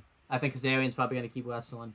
Kazarian's got a lot left in the tank. That's the sad part. Isn't it weird to think, by the way, that like they were thrown together because of that bullshit Claire Lynn storyline, and they'd still been a team ever since. Yeah. Yeah. Yep. Don't remind me of that fucking garbage ever again. I had to make it up. I had to bring it up. Other matches to check out on Dark, though, is Fugo del Sol versus Dante Martin. That was a great match. And then... Wait, what is it? Fugo del Sol versus Dante Martin. That sounds like a fucking pelter of a lightweight cruiserweight match, kinda. That's a fucking great one. And the last one, Max Caster versus 5. Oh yeah, fucking Alan Angels versus Max. Yeah. Good. And then from this week, Fuego del Sol and D3 versus the Acclaimed. The Seidels versus David Adley and Aaron Fry. Andrew Palace versus Dante Martin. Jake St. Patrick versus Lance Archer. That was scary. I felt bad for Jake St. Patrick. Why is his name Jake St. Patrick? Why is he named after a holiday? And why is he named after a man named St. Patrick? I don't know. Lee Johnson. Good on you, Archer. Lee Johnson versus Will Allday. And SCU versus Liam Gray and Adrian Alanis. And then the Blade Private Party versus Evil Uno, Stu Grayson, and 10. Sounds about good. Yeah, check out all those matches. I want a full report, 3-page essay. Well, I guarantee you, I will not be watching a lot of this. At least watch the 6-man tag with Kenny Omega, MT Nakazawa, and Kanoshi Takeshki versus the Seidels and Danny Limelight. At least watch that match. Okay, I will watch that. Oh, and then the one-on-one match with Danny Limelight and Kanoshi Takeshki. Watch that too. Yeah, that's fair. I'll give it a watch. One final. I'm glad that Kenny Omega is just showing up everywhere too. Like he's not opposed to showing up everywhere. I know, yeah. One final thing I gotta say is, I think, in my opinion, I think Paul White's getting a lot better on commentary now too. He's doing good. Okay, so he doesn't sound like he's fucking calling a golf matchup. Not anymore. I mean, good. I wouldn't recommend though watching this first and then watching Dogfight afterwards, because you really kind of realize like how Taz and Excalibur are so much enthusiastic on Dog than Tony Schiavone and Paul White. Tony Schiavone and Paul White. Just kind of fucking Paul White and Schiavone on Schiavone not so much, because paired with the right guy, but I'm pretty sure Big Show had he has his time where he needs to go to bed or he takes his fucking Xanax or whatever the fuck, and he's just like, oh, hello, I am Paul White, and I am now calling this Danny Limelight match. What's his finisher again? I like what he's doing in AEW. I love Big Show, man. I love Paul White, but my God. It's like I can listen like Excalibur and Taz I can listen to for pure comedy. Excalibur, Schiavone, and Ross make me excited for what I'm seeing. And if I need to go to sleep, I'll just put Big Show on. I'll just put Paul White. I do gotta say, by the way, but one thing that's funny, doing that Danny Limelight Kenoto Takeshi match or whatever his name is, they had to have Excalibur on commentary for this match because I don't think Paul White and Tony Schiavone knew who that guy was. So Excalibur had to do. Fucking knew it. It was only a matter of time before Excalibur made his way. They're gonna make him a permanent fixture, dude. They need him. Yeah. And so badly they need him. They either need him or Morrow because they're the only two that would know what the fuck is going on. And it's also hilarious because there's certain moves that they don't know. So Paul White says, "Did you ask Excalibur what the name of that move was?" I think it's hilarious when they joke about that type of stuff. Oh my god. Yeah. They need Excalibur, and it shows. At least they admit it, though. Yeah. At least they're self-aware. Like, they're like, dude, like Schiavone, he could lead it, but not with Big Show. Big Show is like. I hope this what a great. I will give Big Show this. He does give great analysis on why a certain move hurts. Yeah. Which I wish people did more on commentary. Like, that's good. But he does it in such a snail's pace. I will admit, too, like, I don't know, I feel like I shouldn't say this because I don't think he wants to wrestle as much, but it is kind of disappointing that, like, this is based... I mean, he's probably going to wrestle... he has to wrestle eventually. This can't be all he does on AEW. Obviously, they're doing Shaquille versus Big Show on Dynamite. There's no way they're not doing that. Yeah. That's clear as day. That's the match. I wouldn't be shocked if that's the reason that he came over to AEW. It's just so he could wrestle. Because Shaq is actually motivated because he could be himself and WWE won't make him not be himself. Yeah. Yeah, I wonder why. Yo. But yeah, that's everything AEW Doc related. So, what? Yeah. This is Paul White signing out. Pause. I hate to say it though, we're at the end of the show, and I always get nervous here now because I have a feeling. I just hope we didn't just waste 3 hours of our lives. You know what I mean? Like. Yeah, exactly. Because it's like, something else is coming up. Oh shit! This is another 3 weeks of having to catch up. That and like, remember last time when like we had no audio one of the times too. That's what I mean too. Like, oh yeah, that too. Yeah. Well, before we continue, here, we'll make the plugs easy. You want to see what we do? It's in the description. Yeah. It's right there. There you go. Is that easy? Because we have it all in the description. I'm pretty sure I set up your description once, didn't I? Yeah. Yeah. We always do the whole, we got to plug our shit. But I'm pretty sure our shit's plugged. Yeah. Just go in the description, and you'll find everything there. That's what we all do, and... You know, we're back. Yeah. This will not be in land edit form, which I was going to give you the edits, but I guess we're gonna have to wait until. You want to do it tomorrow? Oh wait, no. Yeah, tomorrow. Tomorrow would probably be the best thing, right? So with my laptop then tomorrow. I would say so, yeah. Okay. Because then I can get everything ready to go. All right. Should we do? By the way, should we do a live reactions? It won't be via OBS, but if you want to record live reactions, you can. I don't think I can go live anymore though, unless it's with OBS.